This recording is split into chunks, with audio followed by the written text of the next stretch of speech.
ബഹുമാനായ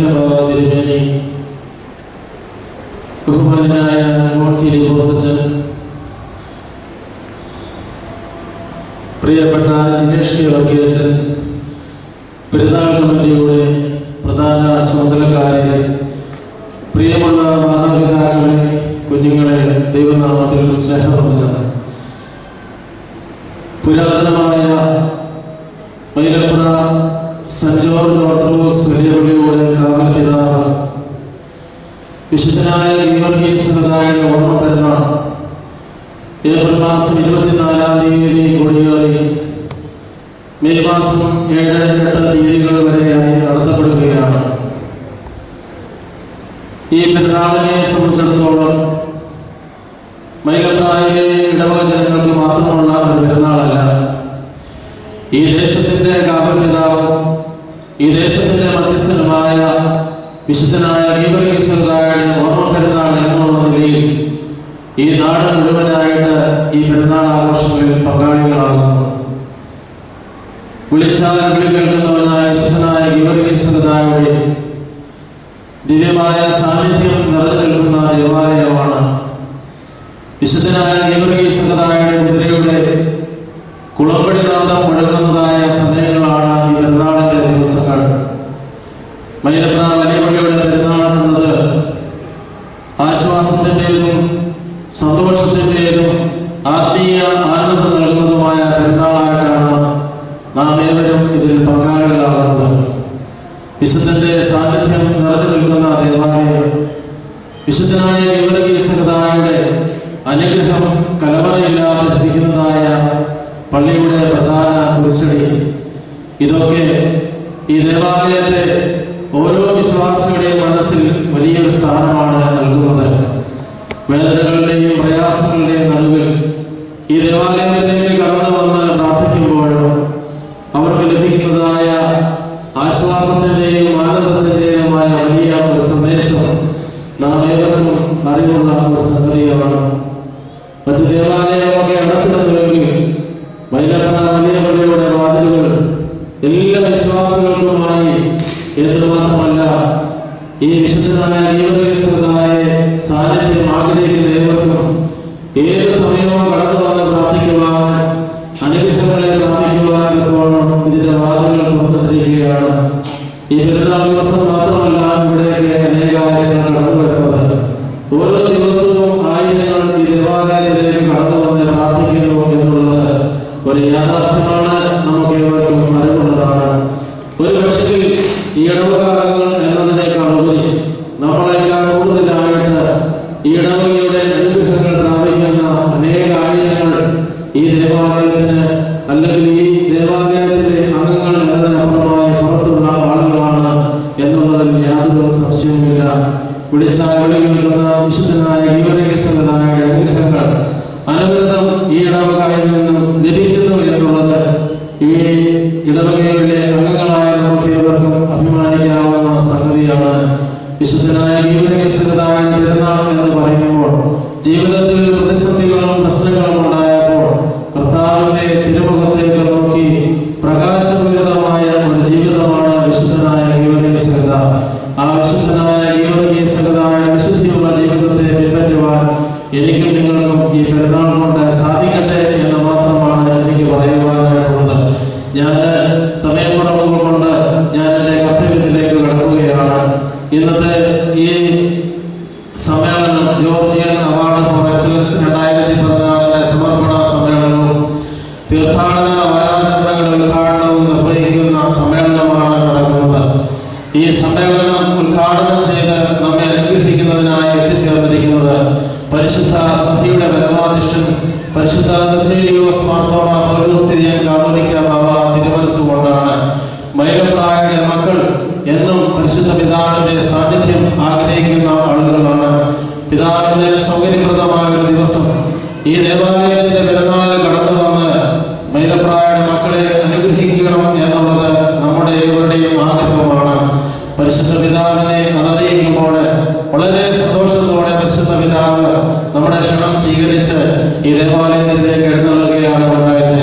വിശുദ്ധ ബലി അർപ്പിച്ചു ഇന്നത്തെ ഈ സമ്മേളനം ഉദ്ഘാടനം ചെയ്യുകയും അവാർഡ് സമർപ്പിക്കുകയും സമർപ്പിക്കുകയും ചെയ്തത് അഭിമന്യ പരിശുദ്ധ കാതോലിക്ക ബാബ തിരുമനസ്സുകൊണ്ടാണ്. ഇതിനുശേഷം കൈമാറ്റത്തിന് ശേഷം ചെമ്പിൽ അരിയിട്ട് നമ്മുടെ ഈ കർമ്മം നിർവഹിക്കുന്നതും പരിശുദ്ധ കാതോലിക്ക ബാബ തിരുമനസ്സുകൊണ്ടാണ്. സഭയുടെ ഒത്തിരി തിരക്കുള്ളതായ പ്രവർത്തനങ്ങൾ, സഭയിൽ ഉണ്ടാകുന്നതായ വ്യവഹാരങ്ങൾ, സഭയിൽ ഉണ്ടാകുന്നതായ തർക്കങ്ങളൊക്കെ പിതാവിനെ ഒത്തിരിയേറെ സംഘർഷങ്ങൾ ഉണ്ടാകുന്നുണ്ട്. എങ്കിലും പരിശുദ്ധ പിതാവിന്റെ പ്രാർത്ഥനയും ശ്രേഷ്ഠമായ ജീവിതവും ഒക്കെയാണ് ഈ സഭയിൽ പരിശുദ്ധ പിതാവിനെ നയിക്കുവാൻ ശക്തിയും ദൈവം നൽകുന്നു എന്നുള്ളതാണ്. പരിശുദ്ധ പിതാവിന് വേണ്ടി പ്രാർത്ഥിക്കുവാൻ കടമയുള്ള മക്കളാണ് നമ്മളെന്നുള്ള ബോധ്യത്തോടെ പരിശുദ്ധ പിതാവിന് വേണ്ടി നമുക്ക് പ്രാർത്ഥിക്കുവാനായിട്ട് സാധിക്കണം. മലങ്കര സഭയുടെ പരമാധ്യക്ഷൻ പരിശുദ്ധ കാതോലിക്ക ബാബ തിരുമേനിയെ ഏറ്റവും ആദരവോടെ വളരെ സന്തോഷത്തോടെ മൈലപ്രായിലെ മക്കൾ ഈ മണ്ണിലേക്ക് വളരെ സന്തോഷത്തോടെ സ്വാഗതം ആശംസിച്ചുകൊള്ളുന്നു. ഈ സമ്മേളനത്തിന്റെ അധ്യക്ഷ പദവി അലങ്കരിക്കുന്നത് നമ്മുടെ പ്രിയങ്കരനായ വികാരിയച്ഛൻ ജോൺ ഫിലിപ്പോസ് അച്ഛനാണ്. ഇടവകയുടെ വികാരിയായി ചുമതലയേറ്റ് ചുരുക്കം നാളുകളെ ആയിട്ടുള്ളൂ. ശാന്തമായ പ്രവർത്തനത്തിലൂടെ അദ്ദേഹം ഇടവകയുടെ എല്ലാ പ്രവർത്തനങ്ങളിലും അദ്ദേഹത്തിന് എത്തിച്ചേർന്ന് ആവശ്യമായ നേതൃത്വം കൊടുക്കുന്നു. പെരുന്നാളിന്റെ എല്ലാ കാര്യങ്ങളിലെ മുഖ്യ ചുമതലക്കാരെന്നുള്ള നിലയിൽ നേതൃത്വം കൊടുക്കുകയാണ്. മുന്നിനായ ജോൺ ഫിലിപ്പോസ് അച്ഛനാണ് ഈ സമ്മേളനത്തിന്റെ അധ്യക്ഷ പദവി അലങ്കരിക്കുന്നത്. ഏറ്റവും ആദരണീയനായ ജോൺ ഫിലിപ്പോസ് അച്ഛനെ ആദരവോട് ഈ സമ്മേളനത്തിലേക്ക് സ്വാഗതം ചെയ്തുകൊള്ളുന്നു. ഈ സമ്മേളനത്തിന്റെ പ്രധാന ഒരു programme Georgian award for excellence 2014 സമർപ്പണമാണ്. സാമൂഹ്യ സേവന രംഗത്ത് നിസ്വാർത്ഥമായിട്ട് സേവനം ചെയ്യുന്ന വന്യനായ ഒരു പുരോഹിത ശ്രേഷ്ഠനെയാണ് ഈ ഇടവക ഇതിനു വേണ്ടി ഇന്ന് തെരഞ്ഞെടുത്തിരിക്കുന്നത്. ഫാദർ ജിനേഷ് കെ വർഗീയച്ഛനാണ്. മലങ്കര സഭയുടെ മിഷൻ പ്രവർത്തനങ്ങളിൽ നല്ലൊരു പങ്ക് വഹിക്കുന്ന വൈദിക ശ്രേഷ്ഠൻ. കർണാടകയിലെ തുംകൂർ എന്ന സ്ഥലത്ത് സഭയുടെ ആദ്യത്തെ എയ്ഡ്സ് രോഗികൾക്ക് വേണ്ടിയുള്ളതായ ഒരു കേന്ദ്രം നടത്തുകയും അതിന് നേതൃത്വം കൊടുക്കുകയും ചെയ്യുന്നു. അങ്ങനെ സമൂഹത്തിൽ നിന്നും തള്ളപ്പെടുന്നവരെ, സമൂഹത്തിൽ നിന്നും മാറ്റി നിർത്തുന്നവരെ ഏറ്റെടുത്ത് കരുതുവാൻ യേശുക്രിസ്തുവിന്റെ വലിയൊരു മനസ്സുമായിട്ട് അവരെ കരുതി അവരെ ഒറ്റപ്പെടുത്തുന്ന അനുഭവമല്ല, ചേർത്ത് നിർത്തി അവരെ സ്വീകരിക്കുന്നതായ ഒരു വന്യ വൈദിക ശ്രേഷ്ഠനാണ്. അദ്ദേഹം കോട്ടയം സ്വദേശിയാണ്. സഭയുടെ വിവിധ തരത്തിലുള്ളതായ നമുക്കറിയാം, മാതാപിതാക്കളെ ഒക്കെ പ്രായമാകുമ്പോൾ നമ്മളൊക്കെ ഉപേക്ഷിക്കുന്ന സാഹചര്യം സമൂഹത്തിലുണ്ട്. അങ്ങനെയുള്ളതായ ഒരു സ്ഥാപനവും അദ്ദേഹം നടത്തുന്നുണ്ട്. അവരുടെയൊക്കെ മകനായി, അവരെയൊക്കെ സ്വാധീനിപ്പിക്കുന്ന ഒരു മകനായി ബഹുമാനപ്പെട്ട അച്ഛന്റെ സേവനം ഇന്ന് സഭയിലുണ്ട് എന്നുള്ളതാണ്. കരുതലും ആശ്വസിപ്പിക്കുവാനും സ്വാതന്ത്ര്യപ്പെടുത്തുവാനുമുള്ള മനസ്സിന്റെ ഉടമയായ ജിനേഷ് കെ വർഗീയച്ഛനെയാണ് ഇന്ന് നമ്മുടെ ഈ വർഷം ജോർജിയൻ അവാർഡ് കൊടുക്കുന്നതിനായി ഈ ഇടവക തിരഞ്ഞെടുത്തിരിക്കുന്നത്. വളരെ ആദരവോടെ വന്യനായ ജിനേഷ് കെ വർഗീയച്ഛനെ ഈ സമ്മേളനത്തിലേക്ക് ആർദ്രമായി സ്വാഗതം ചെയ്തുകൊള്ളു. ഇന്നത്തെ ഈ സമ്മേളനത്തിൽ പങ്കെടുക്കുന്നത് നമ്മുടെ പെരുന്നാളിന്റെ പ്രധാന ചുമതലക്കാരൻ ഇടവകയുടെ ഭാരവാഹികളുമാണ്. എന്നോടൊപ്പം ഈ ഇടവകയുടെ സെക്രട്ടറിയായിട്ട് പ്രവർത്തിക്കുന്ന ബഹുമാന്യനായ സുനിൽ തോമസ് അവരുടെ യോഗത്തിൽ പങ്കെടുക്കുന്നു. അദ്ദേഹത്തെ ആദരവോടെ സ്വാഗതം ചെയ്തുകൊള്ളുന്നു. പെരുന്നാളിന്റെ പ്രധാന കൺവീനർ, ജനറൽ കൺവീനറായി പ്രവർത്തിക്കുന്ന ബഹുമാന്യനായ MG മത്തായി സാറിനെ ഈ യോഗത്തിലേക്ക് സ്വാഗതം ചെയ്തുകൊള്ളുന്നു. ഈ പെരുന്നാളിന്റെ പ്രോഗ്രാമുകളൊക്കെ തയ്യാറാക്കി അത് ചിട്ടയോടെ നടത്തുവാൻ നേതൃത്വം കൊടുക്കുന്ന ബഹുമാനായ പ്രോഗ്രാം കമ്മിറ്റിയുടെ കൺവീനർ ബിജു സാമാധിനെ വളരെ ആദരവോടെ സ്വാഗതം ചെയ്തുകൊള്ളുന്നു. ബഹുമാനായ ശമാശന്മാരൊക്കെ ഇതിൽ പങ്കെടുക്കുന്നുണ്ട്. അവരെല്ലാവരെയും സ്വാഗതം ചെയ്തുകൊള്ളുന്നു. ഒരിക്കൽ കൂടി പരിശുദ്ധനായ ഈ സഹതായുടെ മധ്യസ്ഥതയിൽ അനുഗ്രഹങ്ങളെ പ്രാപിക്കുവാനാണ് ഏവരെയും വളരെ ആദരവോടെ ഒരിക്കൽ കൂടി മൈലപ്ര വലിയ പള്ളിയിലേക്ക് സ്വാഗതം ചെയ്തുകൊണ്ട് എൻ്റെ വാക്കുകൾ വിരമിക്കുന്നു. നന്ദി, നമസ്കാരം. ഇടവകയുടെ ആദരണീയനായ ഈ അവാർഡ് നിർണയ സംഘത്തിന്റെ അധ്യക്ഷനുമായ വന്യനായ ജോൺ ഫിലിപ്പോസ് അച്ഛൻ അധ്യക്ഷ പ്രസംഗം.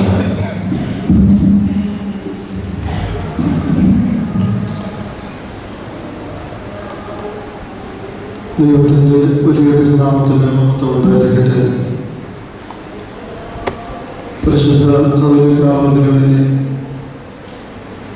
ഇടവകയുടെ trustee T Mathews, secretary Sunil, നമ്മുടെ പെരുന്നാൾ കൺവീനർ ശ്രീമത്തായ, പ്രോഗ്രാം കൺവീനർ ബിജു സാമാത്യു, ബഹുമാനരായ ഇന്ന് ജോർജിയൻ അവാർഡ് ഫോർ എക്സലൻസ് 2014 ഏറ്റുവാങ്ങുന്ന ബഹുമാന ജിനേഷ് ദേവർക്കേച്ചൻ, പ്രിയപ്പെട്ട സുഭാഷന്മാരെ, കർത്താവിൽ സ്നേഹിതരെ, 170 വർഷത്തിൽ പരം 107 വർഷങ്ങൾക്ക് മുമ്പ് മൈലപ്രദേശത്ത് പരിശുദ്ധനായ ഗീവർഗീസ് സഹോദരയുടെ മധ്യസ്ഥതയിൽ ഒരു ദേവാലയം നിർമ്മിക്കണമെന്നും അത് ഈ നാടിന് ഒരു അനുഗ്രഹത്തിന് മുഖാന്തരമായി തീരണമെന്നും ആഗ്രഹിച്ച ആദ്യ മാതാപിതാക്കൾ മുതലുള്ള ഇന്ന് വരെയുള്ള എല്ലാ പൂർവിക മാതാപിതാക്കളെയും സഹോദരങ്ങളെയും ഈ സമയത്ത് ദൈവസന്നിധിയിൽ ഓർക്കുന്നു. അവരുടെ കണ്ണുനീരിൻ്റെയും പ്രാർത്ഥനയുടെയും ഫലമാണ് ഇന്ന് ഈ ദേവാലയത്തിലുണ്ടായിരിക്കുന്ന ആത്മീയമായ ഭൗതികമായ വളർച്ച എന്നതിലൊരു സംശയമില്ല. ഇപ്പോഴത്തെ കണ്ണുനീരാണ് അതിലപ്പുറമായി ആദ്യ സമയങ്ങളിൽ ഉണ്ടായിരുന്ന പിതാക്കന്മാരുടെ പ്രാർത്ഥനയുടെ ശ്രേഷ്ഠതയാണ്. ഈ ദേവാലയത്തിൽ വന്ന് പ്രാർത്ഥിക്കുന്ന കണ്ണുനീരൊഴുക്കുന്ന ഒരുവരും ദുഃഖത്തോടുകൂടി ഇവിടുന്ന് കടന്നു പോയിട്ടില്ല എന്നുള്ളത് നമുക്ക് ഇവർക്കും അറിയാം. അനേകരുടെ ജീവിത സാക്ഷ്യങ്ങൾ ഇവിടെ രേഖപ്പെടുത്തി ഇടുമ്പോൾ അതൊക്കെ വായിക്കുമ്പോൾ പലപ്പോഴും സന്തോഷത്തെക്കാൾ കൂടുതൽ അല്പം ഭയമാണ് പലപ്പോഴും തോന്നുന്നത് എന്നുള്ള കാര്യം ഞാൻ പലപ്പോഴും പറഞ്ഞിട്ടുണ്ട്. എത്രമാത്രം ഈ ദേവാലയത്തിൻ്റെ പരിശുദ്ധിയെപ്പറ്റിയും ഈ ദേവാലയത്തിലെ പരിശുദ്ധൻ്റെ സാന്നിധ്യത്തെപ്പറ്റിയും ദൈവത്തിൻ്റെ കൃപകളെ പറ്റിയും എത്രമാത്രം നമുക്ക് ബോധ്യമുണ്ടെന്ന് പലപ്പോഴും സംശയം തോന്നിപ്പോകാറുണ്ട്, ഞാനടക്കം. കാരണം അതുപോലെയുള്ള അനുഭവ സാക്ഷ്യങ്ങളാണ് ഓരോ ദിവസങ്ങളിലും എഴുതിയിട്ട് വായിക്കുവാനായിട്ട് ലഭിക്കുന്നത്. അത് മറ്റാർക്കും കൊടുക്കുന്നില്ല, അതുകൊണ്ട് മറ്റുള്ളവർ അറിയുന്നില്ല എന്നുള്ളതേ ഉള്ളൂ. അതുകൊണ്ട് തന്നെ ഈ മൈലപ്ര ദേവാലയം ഈ നാടിന് ഒരു അനുഗ്രഹമായി പരിശുദ്ധന്റെ മധ്യസ്ഥതയിൽ വിളങ്ങി നിൽക്കുമ്പോൾ അതിലെ ഇടഭാഗങ്ങളെ നമുക്ക് എത്രമാത്രം കടപ്പാടുകളും ബാധ്യതകളും ഈ നാടിനോടും ദൈവത്തോടും പരിശുദ്ധനോടും ഒക്കെ ഉണ്ട് എന്നുള്ള കാര്യം നമ്മൾ മറന്നു പോകരുത് എന്നത് മാത്രമേ എനിക്കിപ്പോൾ ആദ്യം ഓർമ്മിപ്പിക്കാനുള്ളൂ. ഒരു പരിശുദ്ധനെന്ന് വിചാരിച്ച് സ്വീകരിക്കുമ്പോൾ പരിശുദ്ധന്റെ അനുഗ്രഹങ്ങൾ ലഭിക്കുമെന്ന് വിശുദ്ധ മത്തായിയുടെ സുവിശേഷത്തിലൂടെ യേശുക്രിസ്തു നമ്മളെ ഓർമ്മിപ്പിക്കുന്നുണ്ട്. ഒരു വിശുദ്ധനെന്ന് കരുതി സ്വീകരിക്കുമ്പോൾ ആ വിശുദ്ധന്റെ അനുഗ്രഹങ്ങൾ നമുക്ക് ലഭിക്കുന്നുവെന്ന് സഭ നമ്മളെ പഠിപ്പിക്കുന്നു. ആ അനുഗ്രഹമാണ് നമ്മുടെയൊക്കെ ജീവിതത്തിൻ്റെ ഏറ്റവും മുഖ്യമായ കാരണം എന്നുള്ളത് വിസ്മരിച്ചു പോകരുത് എന്നുള്ള കാര്യം ഓർമ്മിപ്പിക്കട്ടെ. ആദ്യ സമയങ്ങളിൽ ഇടവയ്ക്ക് വളരെയേറെ പ്രയാസങ്ങൾ ഉണ്ടായിരുന്നുവെങ്കിലും ഇപ്പോൾ ഒരു വിധത്തിൽ സ്വയം പര്യാപ്തതയിലെത്തിയിരിക്കുകയാണ്. നമുക്ക് ഇവർക്കും അറിയാം, പരിശുദ്ധന്റെ അനുഗ്രഹങ്ങൾ, പരിശുദ്ധന്റെ സാന്നിധ്യം നിറഞ്ഞു തുറപ്പുന്ന നമ്മുടെ കുരിശടി ഒരു അക്ഷയ കനി പോലെ നമ്മുടെ ഈ നാടിനെ അനുഗ്രഹിച്ച് നിലനിൽക്കുന്നു. നമ്മുടെ പിതാക്കന്മാർ ചെയ്ത ഭൗതികമായ നേട്ടങ്ങൾ നമുക്ക് വളരെയേറെ സാമ്പത്തികമായിട്ട് വളരെയേറെ നമ്മളെ നിലനിർത്തിക്കൊണ്ട് വരുന്നു. എന്ത് നമ്മുടെ അടുത്ത തലമുറയ്ക്ക് നമുക്ക് പകർന്നു കൊടുക്കുവാൻ സാധിക്കുന്നു എന്നുള്ളത് കൂടി ഈ പെരുന്നാൾ ആചരണത്തിൽ ഒന്ന് ചിന്തിക്കേണ്ടത് ആവശ്യമാണ്. അടുത്ത തലമുറയ്ക്ക് നമുക്ക് എന്ത് പകർന്നു കൊടുക്കുവാനായിട്ട് സാധിക്കും? നമ്മുടെ മാതാപിതാക്കൾ ഒരുപാട് അനുഗ്രഹങ്ങൾ നമുക്ക് പകർന്നു തന്നു, നമ്മുടെ ഇടവയ്ക്ക് പകർന്നു തന്നു. അടുത്ത തലമുറയ്ക്ക് നമുക്ക് എന്ത് കൊടുക്കുവാൻ സാധിക്കുന്നു? അതോ അവർ പകർന്നു തന്ന അനുഗ്രഹങ്ങളെ ആവോളം ആസ്വദിച്ച് ഇങ്ങനെയൊക്കെ അങ്ങ് ആഘോഷിച്ചുകൊണ്ട് പോവുകയാണോ നമ്മുടെ കർത്തവ്യം? അതോ അടുത്ത തലമുറയ്ക്ക് വേണ്ട അനുഗ്രഹങ്ങൾ കരുതി വയ്ക്കുകയാണോ നമ്മുടെ കർത്തവ്യം? അത് നമ്മുടെ പെരുന്നാൾ സമയങ്ങളിൽ ചിന്തിക്കേണ്ടത് ഏറ്റവും ആവശ്യമാണ്. പരിശുദ്ധ പെരുന്നാൾ നമ്മുടെ നാടിന് നമുക്ക് എല്ലാവർക്കും അനുഗ്രഹമാണ്. അത് ഏറ്റവും അനുഗ്രഹമായി തീരട്ടെ എന്ന് പ്രത്യേകമായിട്ട് പ്രാർത്ഥിക്കുന്നു. ഇന്ന് വിശുദ്ധമായി അർപ്പിച്ച് നമ്മളെ അനുഗ്രഹിച്ച പരിശുദ്ധ പിതാവ്, ദേവാലയത്തിൽ പിതാവിൻ്റെ സാന്നിധ്യം തന്നെ വളരെയേറെ സന്തോഷവും സ്വസ്ഥതയും സമാധാനവും നൽകുന്ന ഒന്നാണ്. ബഹുമാനപ്പെട്ട ട്രസ്റ്റി ഓർമ്മിച്ചതുപോലെ നമുക്ക് പരിശുദ്ധ പിതാവിൻ്റെ സാന്നിധ്യം വളരെ സന്തോഷവും സമാധാനവും ഒക്കെ നൽകുന്നുവെങ്കിലും വളരെയേറെ സ്വഭാവപരമായിട്ടുള്ള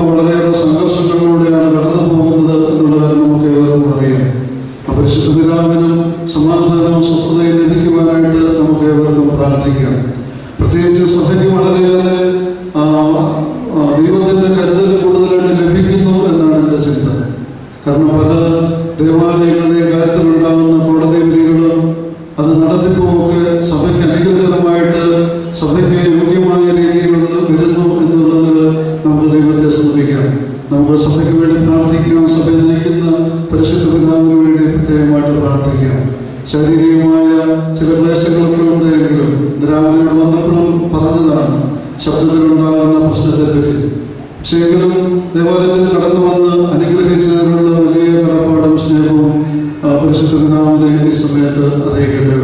വളരെ ലാളിത്യത്തോടുകൂടി വളരെ സ്നേഹത്തോടുകൂടി സഭയെ കരുതി പരിപാലിക്കുന്ന പരിശുദ്ധ പിതാവിന് ഇടവകയുടെ ആശംസകളും പ്രാർത്ഥനകളും പ്രത്യേകമായിട്ട് ഈ സമയത്ത് അർപ്പിക്കുകയാണ്.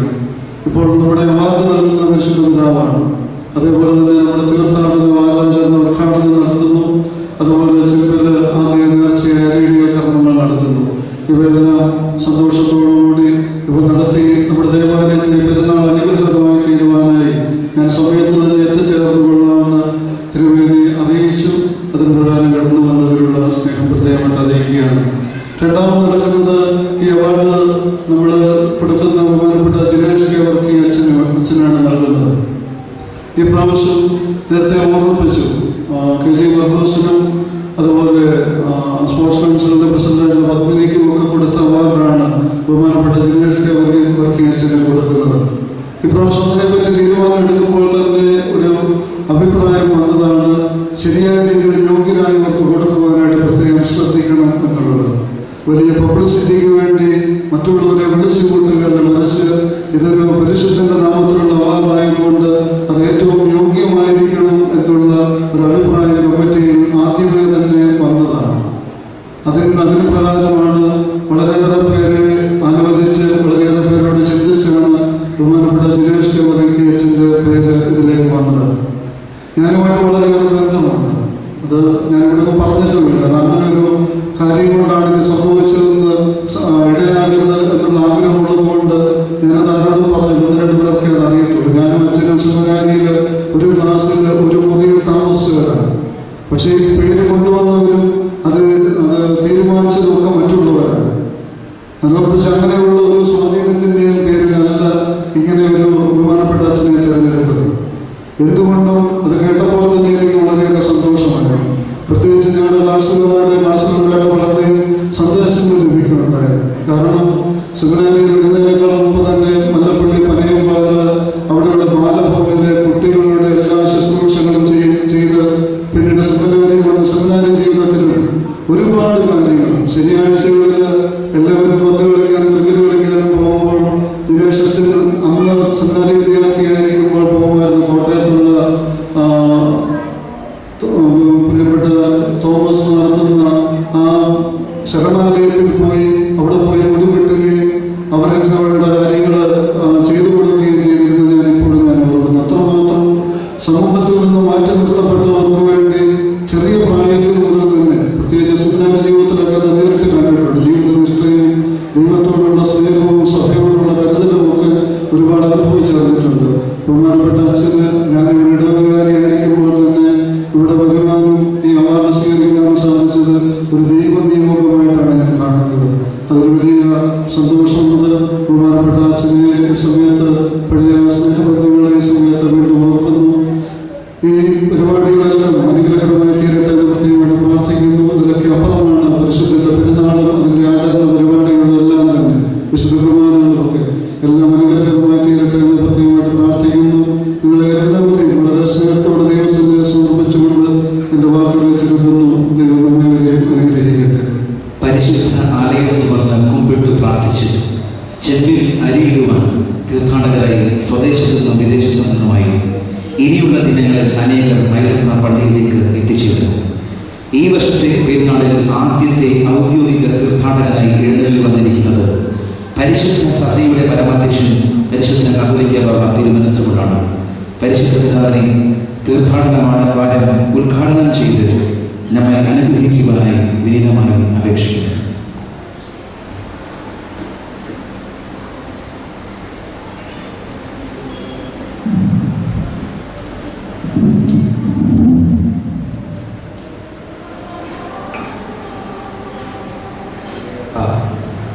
ദൈവത്തിൻ്റെ വലിയ തിരുനാമത്തിന് മഹത്വം ഉണ്ടായിരിക്കട്ടെ.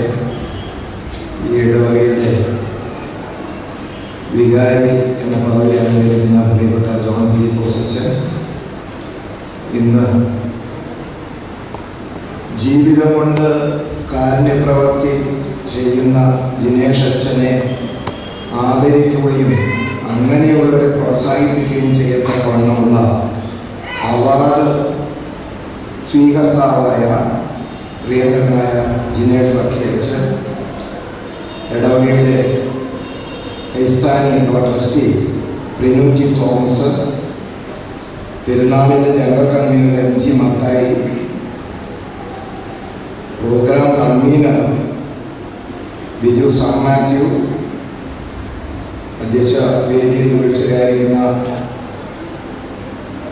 വിശിഷ്ട വ്യക്തികളെ, മാതാപിതാക്കളെ, വാത്സല്യം നിറഞ്ഞ കുഞ്ഞുങ്ങളെ, ഞാൻ അവിടെ ഇരിക്കുമ്പോൾ അച്ഛനോട് സ്വകാര്യം ചോദിച്ചു. സ്വകാര്യം മറ്റൊന്നുമല്ല, ഇത് കഴിഞ്ഞാൽ എത്ര ഗംഭീരമായ ആഹാരമെല്ലാം കൊടുക്കാൻ ഇടയുണ്ടോ എന്ന്. അച്ഛൻ പറഞ്ഞ ചെറിയ തോതിലുള്ള ഏർപ്പാടൊക്കെ ചെയ്തിട്ടുള്ളൂ.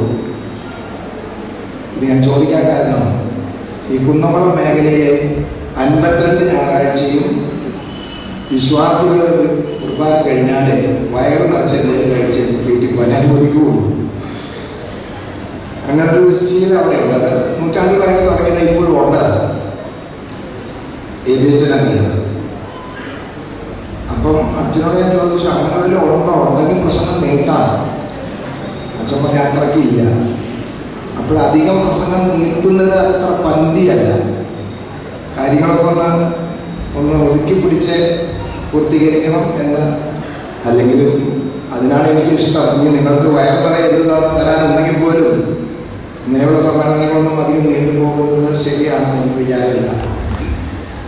ഈ മൈലപ്ര സെൻറ്റ് ജോർജ് തീർത്ഥാടന ദേവാലയത്തിലേക്ക് ഒരു അദൃശ്യമായ ആത്മീയ ഒരു ആകർഷണീയത ഇവിടെ ഉണ്ടെന്നുള്ളത് നിങ്ങൾക്കും എനിക്കും ഒക്കെ അറിയാം. കാരണം ജാതി മതഭേദമന്യേ എല്ലാവരും ഇവിടെ വരികയും പ്രാർത്ഥിക്കുകയും നേർച്ച കാഴ്ചകൾ സമർപ്പിക്കുകയും ചെയ്യുന്നത് നമ്മൾ കണ്ടുകൊണ്ടിരിക്കുകയാണ്. അതുകൊണ്ട് ഒരു ആന്തരികമായ ഒരു ദൈവിക പ്രേരണ ശക്തി ഈ ദേവാലയത്തിനുണ്ട്. അത് നാടിനൊരു അനുഗ്രഹമാണ്, ദേശത്തിന് ഒരു വലിയ അനുഗ്രഹവും ആശ്വാസവുമാണ്, നമുക്കൊരു മാതൃകയാണ്. പരിശുദ്ധന്മാരിൽ നമുക്ക് എന്തുമാത്രം വിശ്വസിക്കാം എന്നുള്ളതിനെ കുറിച്ചുള്ള തെളിവാണ്. അങ്ങനെയുള്ളൊരു ഇടവകയാണിത്. ഇന്ന് 2 പ്രധാന കാര്യമാണ് ഇവിടെ നിർവഹിക്കുന്നത്. ഒന്ന്, ഈ ദേവാലയത്തിലേക്കുള്ള തീർത്ഥാടക സംഘങ്ങളെ അല്ലെങ്കിൽ തീർത്ഥാടക വാരം ഇന്ന് അതിനെ ആരംഭം കുറിക്കുന്നു. അതോടൊപ്പം തന്നെ മലങ്കര സഭയിലെ എയ്ഡ്സ് രോഗികളുടെ കുഞ്ഞുങ്ങളെയും ഒക്കെ സംരക്ഷിക്കുന്ന നമ്മുടെ മിഷൻ ബോർഡിൻ്റെ കീഴിൽ പ്രവർത്തിക്കുന്ന ദയാഭവൻ, കർണാടകത്തിലെ തുങ്കൂർ, അവിടെ സേവനം ചെയ്യുന്ന പ്രിയപ്പെട്ട ജിനേഷ് വർക്കി അച്ഛൻ്റെ സേവനത്തെ പരിഗണിച്ച് ഈ ഇടവക അദ്ദേഹത്തെയും ആ പ്രസ്ഥാനത്തെയും പ്രോത്സാഹിപ്പിക്കുകയും മനസ്സുകൊണ്ട് അംഗീകരിക്കുകയും ചെയ്യുന്നു എന്നുള്ളതും വളരെ പ്രധാനപ്പെട്ടൊരു സംഗതിയാണ്.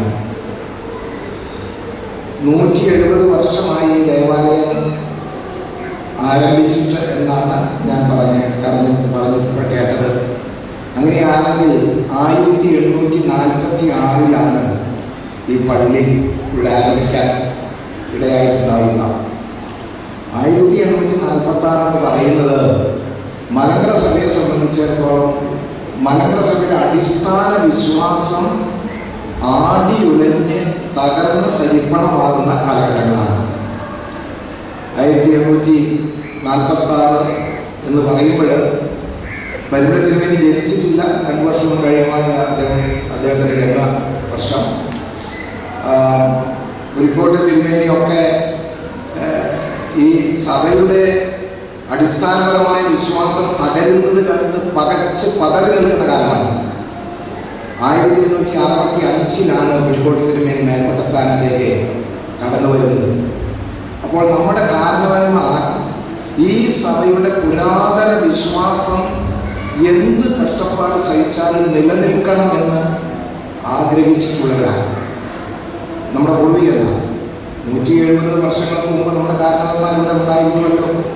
അവരെ ഈ മാർത്തോമാ ശ്ലീഹായുടെ പിൻഗാമികളാണെന്നും അടിസ്ഥാന വിശ്വാസത്തിന് കോട്ടം തട്ടാൻ പാടില്ലെന്നും പരിശുദ്ധന്മാരും അതുപോലെ തന്നെ അപ്പോസ്തലന്മാരും കർത്താവായ യേശുക്രിസ്തുവും ആ ഒരു പരമ്പരയുടെ തലമുറയായിട്ട് നിലനിൽക്കണമെന്ന് ആഗ്രഹിച്ചവരാണ്. അത് ഇന്നും നിലനിൽക്കുന്നു. അതുകൊണ്ട് ഈ ഇടവകയുടെ പാരമ്പര്യവും പൗരാണികത്വവും വളരെ വലുതാണ്. ആ പൗരാണികത പ്രത്യേകിച്ച് പരിശുദ്ധ ഗീവർഗീസ് സഹോദരന്റെ നാമത്തിൽ കൂടി നാം ഏറ്റുവാങ്ങുമ്പോൾ അതിനനുയോജ്യമായ വിധത്തിലുള്ള പ്രവർത്തന കാര്യങ്ങളും നമുക്ക് ഉണ്ടാകണം. ഇവിടെ ഇന്ന് ഈ തീർത്ഥാടന വാരം ഉദ്ഘാടനം ചെയ്യുന്നു എന്ന് ഞാൻ മനസ്സിലാക്കുന്നത്. പരിശുദ്ധ ഗീവർഗീസ് സഹോദരനെ നമ്മൾ വെറുതെ ഒന്ന് വിളിച്ചാൽ, ഒരു ടെലിഫോൺ വിളിച്ച് ഈ ടെലിഫോണിൻ്റെ അങ്ങേ തലങ്ങളിൽ നിന്ന് മറുപടി ലഭിക്കുന്നത് പോലെയുള്ള ഒരവസ്ഥാവിശേഷം ഈ ദേവാലയത്തിലെ പരിശുദ്ധ ഗീവർഗീസ് സഹോദരന്റെ സാന്നിധ്യത്തിനുണ്ട് എന്നുള്ളത് ആർക്കും നിഷേധിക്കാൻ കഴിയുന്ന കാര്യമല്ല. അതുകൊണ്ട് ഇത് നമ്മുടെ ഒരു പൈതൃക വിശ്വാസവും അതുപോലെ തന്നെ ഒരു പൈതൃക സ്വത്തുമാണ്. പരിശുദ്ധന്മാരെ നമുക്ക് അവരെ ഒന്നും മറന്ന് അല്ലെങ്കിൽ അവരിൽ നിന്ന് വിട്ട് നമുക്ക് നിൽക്കാൻ ആകുകയില്ല. 1746 പറയുന്നത് ബ്രിട്ടീഷ് മിഷണറിമാരുടെ ആധിപത്യം ശക്തിപ്പെടുത്തി ഇവിടുത്തെ പൗരാണിക വിശ്വാസത്തെ തകിടമറിഞ്ഞൊരു കാലമാണ്. പുലിക്കോട്ടിൽ ഉണ്ടാവുന്ന തിരുമേനി കാലം ചെയ്തത് 1816 അപ്പോൾ ആ കാലഘട്ടം എന്നൊക്കെ പറയുന്നത് മിഷണറിമാരെ, ആംഗ്ലിക്കൻ മിഷണറിമാരെ ഇവിടെ കടന്നു വന്ന പരിശുദ്ധന്മാർ ആവശ്യമില്ല, കുർബാന ആവശ്യമില്ല, മാതാവ് ആവശ്യമില്ല, മരിച്ചവരെ ആവശ്യമില്ല. ഇങ്ങനെ നമ്മുടെ പിതാക്കന്മാർ നമ്മളെ ഏൽപ്പിച്ച വിശ്വാസത്തെ മുഴുവനും തേച്ച് മായിച്ച് കളഞ്ഞുകൊണ്ടിരിക്കുന്ന കാലമാണ്. ആ കാലഘട്ടത്തിലാണ് ഇവിടെയുള്ള കാരണവന്മാരെ അങ്ങനെയല്ല എന്ന് പറഞ്ഞ് ഇവിടെ ഈ ദേവാലയം ആരംഭിച്ച് അതിൻ്റെ പിൻതലമുറക്കാരായി നാം ഇവിടെ കഴിയുന്നത് എന്ന് പ്രത്യേകമായിട്ട് ഓർക്കുക. അപ്പോൾ പിതാക്കന്മാർ നമുക്ക് ഏൽപ്പിച്ചു തന്ന കുറേ വിശ്വാസ സത്യങ്ങളുണ്ട്. അതിന് ഒരു പോറലും ഏൽക്കരുത്, ഏൽക്കാതെ മുന്നോട്ട് പോകണം. തീർത്ഥാടനം എന്ന് പറയുന്നത് മലങ്കര സഭയുടെ നൂറ്റാണ്ടുകൾക്ക് മുൻപ് തന്നെ ഉണ്ടായിരുന്ന ഒരു അനുഷ്ഠാനമാണ്. മൈലാപ്പൂരിലേക്ക് കേരളത്തിൽ നിന്ന് കാൽനടയായി തീർത്ഥാടനം ചെയ്തുകൊണ്ടിരുന്ന 2 or 3 വ്യക്തികളാണ് അവിടെ ചെന്നപ്പോൾ നമ്മുടെ വിശ്വാസത്തിൽ അടിയുറച്ചു നിന്നിരുന്ന ഒരു മേൽപ്പട്ടക്കാരനെ തടവിലിട്ട് പീഡിപ്പിച്ചുകൊണ്ടിരിക്കുന്നു എന്ന സത്യം അവർ അറിയുന്നത്. തുടർന്നാണ് അവർ തിരിച്ചു വന്നിട്ട് പറഞ്ഞു, പൂനംകുടി സത്യം ആരംഭിക്കുന്നത് 1654 53 അപ്പോൾ അവിടെയൊക്കെ പിതാക്കന്മാർ വിശ്വാസത്തിന് വേണ്ടിയാണ് ജീവിച്ചത്. അത് മേൽപ്പട്ടക്കാരും പുരോഹിതന്മാരും മാത്രവുമല്ല, എല്ലാ വിശ്വാസികളും സാധാരണക്കാരെ ഭാവിയുള്ള കാര്യങ്ങളൊക്കെ നല്ലതുപോലെ തിരിച്ചറിഞ്ഞിരുന്നു, അത് കാത്തു സൂക്ഷിച്ചിരുന്നു, അതിനുവേണ്ടി ജീവാർപ്പണം ചെയ്യുവാൻ തയ്യാറായിരുന്നു. ഇതൊക്കെ നമ്മുടെ പൈതൃകം നമ്മൾ കൃത്യമായി ഒന്ന് തിരിച്ചറിയുന്നു. പൈതൃകത്തിലേക്ക് അധികം വേരോട്ടമില്ലാത്ത ഒരു മനസ്സാണ് നമ്മുടേതെന്ന് എനിക്ക് ചിലപ്പോൾ തോന്നിയിട്ടുണ്ട്. നമ്മുടെ പഠനം എന്താണ്, എവിടെയാണ് നമ്മൾ ആരംഭിക്കുന്നത്, ഇപ്പോൾ എവിടെയാണ് നിൽക്കുന്നത്, എന്താണ് നമ്മുടെ തായ്വേരുകൾ, അടിവേരുകൾ, ഇതൊരിക്കലും മറക്കാതെ മുന്നോട്ട് പോകണം എന്നാണ് എനിക്ക് ആദ്യം ഓർമ്മിക്കാനുള്ളത്. മൈലാപ്പൂരിലേക്ക് തീർത്ഥാടനം നടത്തിയിരുന്ന കാലമുണ്ടായിരുന്നു. അത് പിന്നീട് മദ്രാസ് വരെ നടന്നു പോകുക എന്ന് പറയുന്നത് എളുപ്പമല്ലല്ലോ. പിന്നീട് അത് ചുരുങ്ങി ഇപ്പോൾ നമ്മുടെ ചില പ്രത്യേക ദേവാലയങ്ങളിലെ ഉള്ള തീർത്ഥാടനം ഇപ്പോഴുമുണ്ട്, പരിമലയിലേക്ക് തീർത്ഥാടനമുണ്ട്. അതുപോലെ ഇതുപോലുള്ള അധികം ദൂരമില്ലാത്ത തീർത്ഥാടനങ്ങളും ഇപ്പോഴും നിലവിലുണ്ട് എന്നുള്ളത് സന്തോഷകരമാണ്. അതുകൊണ്ട് ഈ ദേവാലയത്തിലേക്ക് ജാതി മതഭേദമന്യേ എല്ലാവരും ആകർഷിക്കുന്ന ആ ഒരു ദൈവിക ശക്തി അത് വീണ്ടും വീണ്ടും ശക്തിപ്പെടട്ടെ എന്ന് ഞാൻ പ്രാർത്ഥിക്കുകയാണ്. അതുപോലെ തന്നെ നിങ്ങൾ സഭയെ ഒരിക്കലും മറന്നു കളയരുത് എന്ന് ഞാൻ പറയുമ്പോൾ നിങ്ങൾ വിചാരിക്കുന്നത് എന്ത് ഭാവി വേണ്ടാത്തിന് ഞങ്ങളങ്ങനെ മറക്കുന്ന പാർട്ടികളൊന്നും അല്ലല്ലോ എന്ന് വിചാരിക്കുമായിരുന്നു. പിന്നെ ഞാനത് പറയാനുള്ള കാരണം, ഇന്ന് ഒരു സാധാരണക്കാരനോട് മലങ്കര സഭ എന്ന് പറഞ്ഞാൽ ആ വ്യക്തിയുടെ മനസ്സിൽ ഉണ്ടാകുന്ന ആദ്യത്തെ വികാരം സ്വന്തം ഇടവപ്പള്ളി. അതിനപ്പുറത്തേക്ക് അതില്ലേ. എൻ്റെ സഭ എന്ന് പറയുമ്പോൾ ഇപ്പം നിങ്ങൾ ഓരോരുത്തരും വിചാരിക്കുക മൈലപ്പുറ പള്ളി, അവിടെ കൊണ്ട് തീർന്നത്. ക്ലീമീസ് തിരുമേനിയോട് ചോദിച്ചാൽ തിരുമേനിയുടെ സഭ എന്ന് പറയുന്നതിൻ്റെ ചക്രവാളം തുമ്പമൺ ഭദ്രാസനം. അതിൻ്റെ അപ്പുറത്ത് അതിന് വിസ്തൃതി ഉണ്ടാകണമെന്നില്ല. തിരുമേനിക്ക് പിന്നെ ബത്തേരിയൊക്കെ അറിയാമായില്ല. ഇപ്പൊ കുന്നംകുളത്ത് എന്ത് നടക്കുന്നു തിരുമേനിക്ക് അറിയേണ്ട ആവശ്യമൊന്നുമില്ല. അല്ലെങ്കിൽ ഇപ്പൊ അമേരിക്കയിൽ എന്താണ് നടക്കുന്നതെന്ന് അറിയേണ്ട ആവശ്യമില്ല. കണ്ടനാട് എന്ത് നടക്കുന്നതെന്ന് അറിയേണ്ട ആവശ്യമില്ല. ആവശ്യമുണ്ടെങ്കിൽ പോലും വളരെ ഭാഗികമായിട്ട് എന്തെങ്കിലും അറിയുള്ളൂ. അപ്പോൾ നമ്മുടെ സഭയുടെ സ്ട്രക്ചർ എന്ന് പറയുന്നത്, എൻ്റെ സഭ എന്ന് പറയുമ്പോൾ ആദ്യത്തെ വികാരം എൻ്റെ ഇടവകപ്പള്ളി. മറ്റു പള്ളിയിൽ എന്തെങ്കിലും നടന്നോട്ടെ, അടിയോ കൂടിയോ നടന്നോട്ടെ, അതൊന്നും പ്രശ്നമല്ല. ഒരു ഭദ്രാസനത്തിലെ ചിന്തിക്കുന്ന ആ പ്രവർത്തനത്തിലും ഒക്കെ ഉണ്ടെങ്കിൽ അവരുടെ ചിന്താചക്രവാളം ഒരു ഭദ്രാസന വിസ്തൃതിയിലേക്ക് അത് വ്യാപിക്കും. കാതോലിക്കാരുടെ പ്രോബ്ലം എന്താണെന്ന് വെച്ചാൽ ഇതെല്ലാം നേരിട്ട് കണ്ടുകൊണ്ടിരിക്കണം. അത് അമേരിക്കയിലായിരുന്നാലും കൊല്ലത്തായിരുന്നാലും ഡൽഹിയിലായിരുന്നാലും എവിടൊക്കെ എന്തൊക്കെ നടക്കുന്നുണ്ട് എന്ന് അതാത് ദിവസങ്ങളിലോ അല്ലെങ്കിൽ അതാത് ആഴ്ചയിലോ ഒരു റഡാറിൽ ഇരുന്ന് കാര്യങ്ങൾ കൃത്യമായി കണ്ടുകൊണ്ട് മാനസികമായി തളരുന്ന ഒരു സ്ഥാനത്താണ് ഞാൻ ഇരിക്കുന്നത്. അപ്പോൾ അതിനൊത്തവണ്ണമായിരിക്കും എൻ്റെ ചിന്തകളും എൻ്റെ വാക്കുകളും പലപ്പോഴും പുറപ്പെടുന്നത് എന്നുള്ള കാര്യം നിങ്ങൾ ഓർക്കണം. എങ്കിൽ മാത്രമേ മലങ്കര സഭയ്ക്ക് ഏകത്വം എന്ന് പറയുന്ന കൂട്ടായ്മ നിലനിർത്തി കൊണ്ടുപോകാനായിട്ട് കഴിയുകയുള്ളൂ. ഇനി കഴിയുകയില്ല. 1876 വരെ മലങ്കര സഭ ഒരു ഭദ്രാസനമായിരുന്നു. ഒറ്റ മെത്രാപ്പൊലീത്ത മാത്രമേ ഉണ്ടായിരുന്നുള്ളൂ. ഒരു മെത്രാപ്പൊലീത്ത സഭ മുഴുവനും ഒരു ഭദ്രാസനം എന്ന് പറയുമ്പോഴും എൻ്റെ സ്ഥാനത്ത് ഇരിക്കുന്ന വ്യക്തിയെ പോലെ ആ മെത്രാപ്പൊലീത്തയ്ക്ക് എല്ലായിടത്തും കാര്യങ്ങൾ ഒരുമിച്ച് കാണാം, ഒരുമിച്ച് അറിയാം.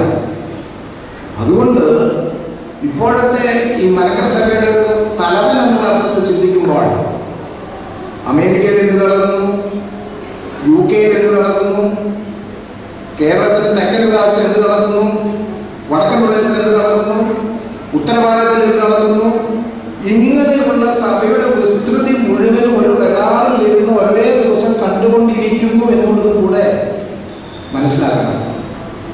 ആ ചിന്തയുടെ പശ്ചാത്തലത്തിലായിരിക്കും എൻ്റെ വായിൽ നിന്ന് എന്തെങ്കിലും വരുന്നത്. ആ വരുന്നതെല്ലാം സത്യവുമാണ്, അത് നാളത്തെ സഭയുടെ നിലനിൽപ്പിന് ആവശ്യവുമാണ് എന്നുള്ള വികാരം മാത്രമേ എൻ്റെ മനസ്സിൽ പലപ്പോഴും നിലനിൽക്കുന്നത്. അതല്ലാതെ നമ്മളെപ്പോഴും കാവട്ടത്തിൻ്റെ ഉള്ളിൽ മാത്രം സഭയെ കാണാൻ പാടില്ല. മൊത്തമായി ഈ സഭയുടെ എല്ലാ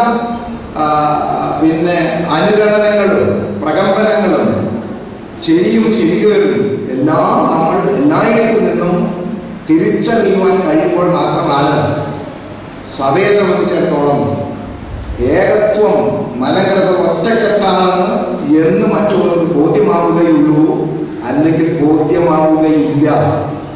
ഇത് വളരെയധികം നാം ചിന്തിക്കുകയും വളരെയധികം സൂക്ഷ്മതയോടെ അത് ഉള്ളിൻ്റെ ഉള്ളിൽ അത് ഗ്രഹിക്കുകയും ചെയ്യണമെന്ന് ഞാൻ പറയുന്നത്. അതിൻ്റെ ഈ സഭയുടെ നാളത്തെ ഭാവിക്ക് ആപത്ത് വരരുതല്ലോ എന്ന് വിചാരിക്കുന്നത് മാത്രമാണ്. ആ ഒരു ചിതറിയ ഒരു ചിന്ത ഒരിക്കലും നമുക്ക് ഉണ്ടാകാതിരിക്കട്ടെ. ഈ പിതാക്കന്മാർ നമുക്ക് ഏൽപ്പിച്ചു തന്ന പൗരാണികത്വവും വിശ്വാസ പാരമ്പര്യവും എല്ലാം സംരക്ഷിക്കപ്പെടട്ടെ. സഭയെ സ്നേഹിക്കുന്നവരാണ് മഹാഭൂരിപക്ഷം, അല്ലെങ്കിൽ ഒരു 99% വിശ്വാസികളും സഭയുടെ കാര്യത്തിൽ താല്പര്യമുള്ളവരാണെന്ന് എനിക്ക് കൃത്യമായിട്ട് അറിയാം. പക്ഷേ അത് തിരിച്ചറിയുമ്പോൾ നമ്മൾ ചെയ്യുമ്പോൾ മാത്രമാണ് അതുകൊണ്ട് നമുക്ക് നേട്ടമുണ്ടാകുന്നത്, അല്ലെങ്കിൽ കോട്ടമായിരിക്കും ഉണ്ടാകുക എന്ന് പ്രത്യേകിച്ച് ഓർമ്മിക്കട്ടെ. ജിനേഷ് അച്ഛൻ ഇപ്പോൾ ചെയ്യുന്ന, ഞാൻ 1-2 മാസത്തിനകം അവിടെ സന്ദർശിക്കാൻ പോകുന്നു കർണാടകത്തിൽ. ഇവിടെ അച്ഛൻ്റെ പ്രസ്ഥാനം ഒന്ന് കണ്ടാൽ കൊള്ളാമെന്ന് എനിക്ക് വിചാരമുണ്ട്. സമയം എങ്ങനെയാണോ അവിടെ ഞാൻ ചെല്ലുന്നിടത്തുള്ള ക്രമീകരണം അനുസരിച്ചായിരിക്കും നടക്കാൻ നടക്കുന്നത്. ഏതായിരുന്നാലും ഒരു മലങ്കര സഭയ്ക്ക് ഒരു organised system of social activities ഉണ്ട് ഇപ്പോഴും. കാലജീത ഗീവർഗീസ് മാർക്സ് സിനിമയുടെ കാലം മുതൽക്ക് നമ്മുടെ ചാരിറ്റി പ്രവർത്തനങ്ങൾ ഒരു ഓർഗനൈസ്ഡ് സിസ്റ്റമാണ്. ഇവിടെ ഒരു മിഷൻ ബോർഡുണ്ട്. നോർത്ത് ഇന്ത്യയിലെ കൽക്കട്ടയിൽ അഭിനന്ദ തേവോദോസിൽ വേണ്ടി ആരംഭിച്ച ഒരു മിഷൻ ബോർഡുണ്ട്. അതിൻ്റെ കീഴിൽ ഒരുപാട് പേര് പലയിടങ്ങളിലും ഒത്തിരി കാര്യങ്ങൾ ചെയ്യുന്നുണ്ട്. പലതും നമുക്ക് അറിയാൻ പാടില്ല അവിടെ എന്തൊക്കെ ചെയ്യുന്നത്. ഇപ്പം മൈലപ്പുറയിൽ നിങ്ങൾ ഈ വന്യനായ അച്ഛനെ വിളിച്ച് അവിടെയുള്ള കാര്യങ്ങൾ അറിയാൻ ആഗ്രഹിച്ച് അദ്ദേഹത്തെ ബഹുമാനിക്കുമ്പോഴാണ് അവിടെ എന്തൊക്കെയോ നടക്കുന്നുണ്ട് എന്നൊരു വികാരം നിങ്ങൾക്ക് ഉണ്ടാകുന്നത്. തീർച്ചയായും മലങ്കര സഭയിൽ പലയിടങ്ങളിലും ധാരാളം ഇതുപോലുള്ള പ്രവർത്തനങ്ങളുണ്ട്. അതൊക്കെ ഒരു പ്രകാശ ബിന്ദുക്കളാണ്. മലങ്കര സഭയിൽ പ്രകാശ ബിന്ദുക്കളാണ്. ആ സ്രോതസ് മലങ്കര സഭ മുഴുവൻ വ്യാപരിക്കട്ടെ എന്ന് പ്രാർത്ഥിക്കുന്നു. അദ്ദേഹം അവിടെ ചെയ്യുന്ന എയ്ഡ്സ് രോഗികളുടെ കുട്ടികളെ ശുശ്രൂഷിക്കണമെന്ന് പറഞ്ഞാൽ എയ്ഡ്സ് എന്ന് കേൾക്കുമ്പോഴേക്കും നമ്മൾ വീട്ടിൽ കയറി വാങ്ങിക്കുന്ന പാട്ടുകളാണ്.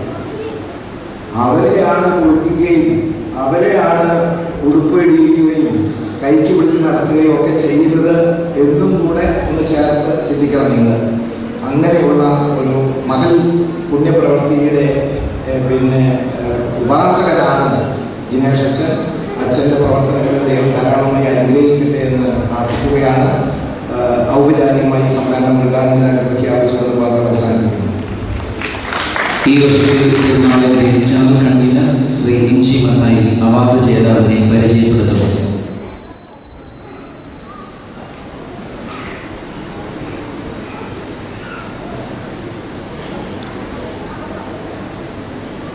പരിശുദ്ധ തിരുമനസിൻ്റെ അനുമതിയോടുകൂടി ബഹുമാനപ്പെട്ട ജിനേഷ് കെ വർക്കി അച്ഛനെ ഈ സദസ്സിനെ പരിചയപ്പെടുത്തുക. Reverend Father Jinesh K Varkey Kottayam പരിയാരത്ത് കൊടുവയൽ ചെത്തിക്കുളത്ത് പരേതനായ കെ എ വർക്കിയുടെയും ശ്രീമതി അനന്യയുടെയും മകനായി 1973 ഡിസംബർ 5 ജനിച്ചു. കോട്ടയം എസ് കോളേജിൽ നിന്ന് പ്രീ ഡിഗ്രിയും CMS കോളേജിൽ നിന്ന് BSc പാസ്സായി. തുടർന്ന് 1996 കോട്ടയം ഓർത്തഡോക്സ് തിയോളജിക്കൽ സെമിനാരിയിൽ വൈദിക വിദ്യാർത്ഥിയായി ചേർന്നു. 2000 BD കരസ്ഥമാക്കി. 2002 ഭാഗ്യസ്മരണാർഹനായ ഡോക്ടർ ഗീവർഗീസ് മാർ അസ്താത്യോസ് തിരുമേനിയിൽ നിന്ന് പൂർണ്ണ വൈദിക പട്ടം സ്വീകരിച്ചു. മലപ്പള്ളി ഡെമിനി ഇടവക വികാരിയായി വൈദിക സേവനം ആരംഭിച്ചു. പിന്നീട് കർണാടകയിലെ ബെല്ലേരി, ദാന്തരി, ബെൽഗാം, ഹൂബ്ലി, തുർക്കൂർ ഇടവകകളിൽ വികാരിയായി സേവനമനുഷ്ഠിച്ചു. ബഹുമാനപ്പെട്ട ജിനേഷ് കെ വർക്കി അച്ഛൻ്റെ പ്രധാന സേവന മേഖല ജീവകാരുണ്യ പ്രവർത്തന രംഗമാണ്. മലങ്കര സഭയുടെ വിഷൻ ബോർഡിന് കീഴിൽ പ്രവർത്തിക്കുന്ന കർണാടകയിലെ പുലിക്കാൽ സെന്റ് ഗ്രിഗോറിയോസ് ദയാഭവൻ സെക്രട്ടറിയായി 2003 ചുമതലയേറ്റു. അതോടൊപ്പം secretary MGDM ashram Balabhavan Panayampala, secretary Trinity Charitable Association Bangalore, treasurer Trinity English High School Marathahalli, MGOCSM students centre chaplain, secretary NAMS Snehasadanam Bangalore, secretary Holy Trinity College Kunikkal എന്നീ സ്ഥാനങ്ങൾ വഹിച്ചു വരുന്നു. കുനിക്കാൽ സെന്റ് ഗ്രിഗോറിയോസ് ദയാഭവന്റെ പ്രവർത്തനങ്ങൾ ഇതിൻ്റെ കീഴിൽ Dayabhavan children's home, Dayasparsha hospital, Dayabhavan medical mission hospital, Dayatheeram എന്നീ പ്രസ്ഥാനങ്ങൾ പ്രവർത്തിക്കുന്നു. സേവന മേഖല: സെന്റ് ഗ്രിഗോറിയോസ് ദയാഭവൻ കർണാടകയിലെ കുടിക്കാൽ താലൂക്കിൽ തുമ്പൂർ ജില്ല 2004 രജിസ്റ്റർ ചെയ്ത് സ്ഥാപിതമായ ഒരു പുനരധിവാസ കേന്ദ്രമാണ്. എയ്ഡ്സ് രോഗികളായി പൊതുസമൂഹം ബഹിഷ്കരിച്ച് നിരാശ്രയരായി കഴിയുന്ന നിർധന കുടുംബങ്ങളിലെ കുഞ്ഞുങ്ങളെ ഏറ്റെടുത്ത് അവരെ പുനരധിവസിപ്പിക്കുകയും അവർക്ക് വിദ്യാഭ്യാസം നൽകി തൊഴിൽ നേടാൻ പ്രാപ്തരാക്കി സ്വന്തം കാലിൽ നിൽക്കാൻ അവസരമൊരുക്കുന്നതിനായിട്ട് ഈ സ്ഥാപനം പ്രവർത്തിക്കുന്നു. വിവിധ രോഗബാധിതർ ഉൾപ്പെടെ 68 കുട്ടികളെ പൂർണ്ണമായും സൗജന്യമായി ഇവിടെ പാർപ്പിച്ച് സംരക്ഷിച്ച വിദ്യാഭ്യാസം നൽകുന്നു. ഇവരെ കൂടാതെ സമീപസ്ഥ ഗ്രാമങ്ങളിൽ നിന്നുള്ള നിർധനരായ 265 കുട്ടികൾക്ക് വേണ്ട പഠനോപകരണങ്ങൾ, ഭക്ഷണം, യാത്രാ ചെലവ് ഇവ നൽകി സൗജന്യ വിദ്യാഭ്യാസം നൽകുന്നു. ഇവരിൽ ചിലർ പ്രൊഫഷണൽ കോളേജ് തലത്തിൽ പഠിക്കുന്നുണ്ട്. ദയാഭവന്റെ കീഴിൽ 35 കിടക്കകളുള്ള ഒരു ആശുപത്രി പ്രവർത്തിച്ചു വരുന്നു. HIV, AIDS, TB രോഗികൾക്ക് ഇവിടെ ചികിത്സയും പരിചരണവും നൽകുന്നുണ്ട്.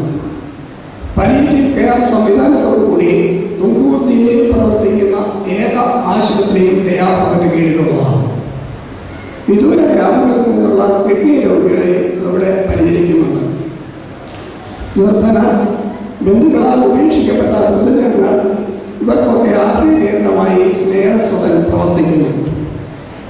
കർണാടക സ്റ്റേറ്റ് എയ്ഡ്സ് നിർമ്മാർജ്ജന society, Karnataka Health Promotion Trust, Catholic Health Association of India, ക്ഷേമരോഗ നിവാരണ പരിപാടി, RNDCP എന്നിങ്ങനെ ആരോഗ്യ സേവന മേഖലയിൽ പ്രവർത്തിക്കുന്ന പ്രമുഖ ഏജൻസികളുമായി ദയാഭവൻ ഒത്തുചേർന്ന് പ്രവർത്തിക്കുന്നു. 2012 തുമ്പൂർ ജില്ലയിലെ മികച്ച നോൺ ഗവൺമെൻറ് ഓർഗനൈസേഷൻ എന്ന നിലയിലുള്ള കേന്ദ്ര ഗവൺമെൻറ് അംഗീകാരം ദയാഭവന് ലഭിക്കുകയുണ്ടായി. ഇതുകൂടാതെ ദയാഭവന്റെ കീഴിൽ ഒരു മെഡിക്കൽ മിഷൻ ഹോസ്പിറ്റലും പ്രവർത്തിച്ചു വരുന്നു. തുച്ഛമായ ചാർജ് ഈടാക്കിക്കൊണ്ട് ഗ്രാമീണരായ രോഗികൾക്ക് ഇവിടെ ചികിത്സാ സൗകര്യം ചെയ്തു കൊടുക്കുന്നു. ഭവന സന്ദർശനം നടത്തിയ രോഗനിർണയം, ചികിത്സ എന്നിവ നടപ്പാക്കുന്നത് കൂടാതെ എയ്ഡ്സ്, TB മുതലായ രോഗങ്ങളെ അകറ്റി നിർത്താൻ വേണ്ട മുൻകരുതലുകൾ കൈക്കൊള്ളുന്നതിനും പരിസര ശുചിത്വം, വ്യക്തി ശുചിത്വം, രക്തദാനം എന്നിവയുടെ പ്രാധാന്യം ഗ്രാമീണ ജനങ്ങൾക്ക് ബോധ്യപ്പെടുവാൻ തക്കവണ്ണം മെഡിക്കൽ ക്യാമ്പുകളും മെഡിക്കൽ മിഷൻ നടത്തി വരുന്നുണ്ട്. ഇതിനൊക്കെ പുറമെ 2 യൂണിവേഴ്സിറ്റികളായി അപ്ലിക്കേറ്റ് ചെയ്ത് കൊമേഴ്സ്, സോഷ്യൽ വെൽഫെയർ കോഴ്സുകൾ ആരംഭിക്കുന്നതിനും യുവജനങ്ങളെ ലക്ഷ്യം വെച്ച് കൗൺസിലിംഗ് സെൻ്ററുകൾ നടത്തുന്നതിനും ലക്ഷ്യം വെച്ച് ദയാഭവൻ പ്രവർത്തിച്ചു വരുന്നു. സഭയുടെ മിഷൻ ബോർഡിൻ്റെയും ഉദാരമതികളായ വ്യക്തികളുടെയും നിർലോഭമായ സഹായത്താലാണ് ഈ പ്രവർത്തനങ്ങൾ നടത്തുന്നത്. ബഹുമാനപ്പെട്ട ദിനേഷ് കെ അച്ഛൻ്റെ പ്രതിഭയില്ലാതെയുള്ള ത്യാഗപൂർണമായ അക്ഷീണ പ്രവർത്തനങ്ങളാണ് ഈ പ്രസ്ഥാനങ്ങളുടെ പ്രവർത്തന മികവിൻ്റെ അടിസ്ഥാനം.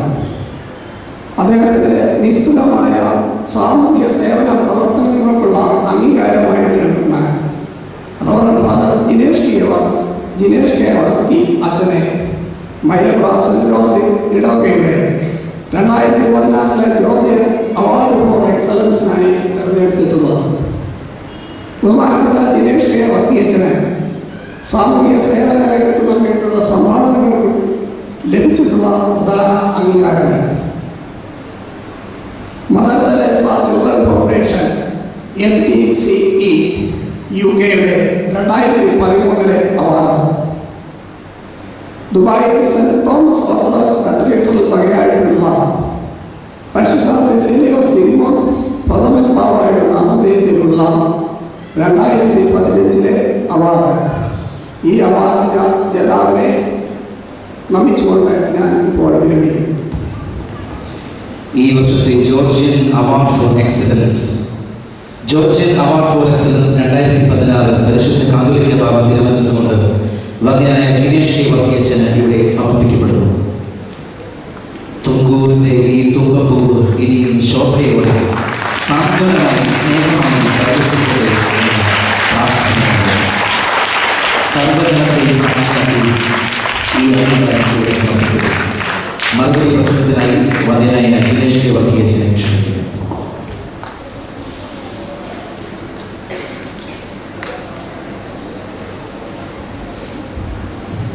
ത്രിയേക ദൈവത്തിൻ്റെ തിരുനാമത്തിന് മഹത്വം ഉണ്ടായിരിക്കട്ടെ.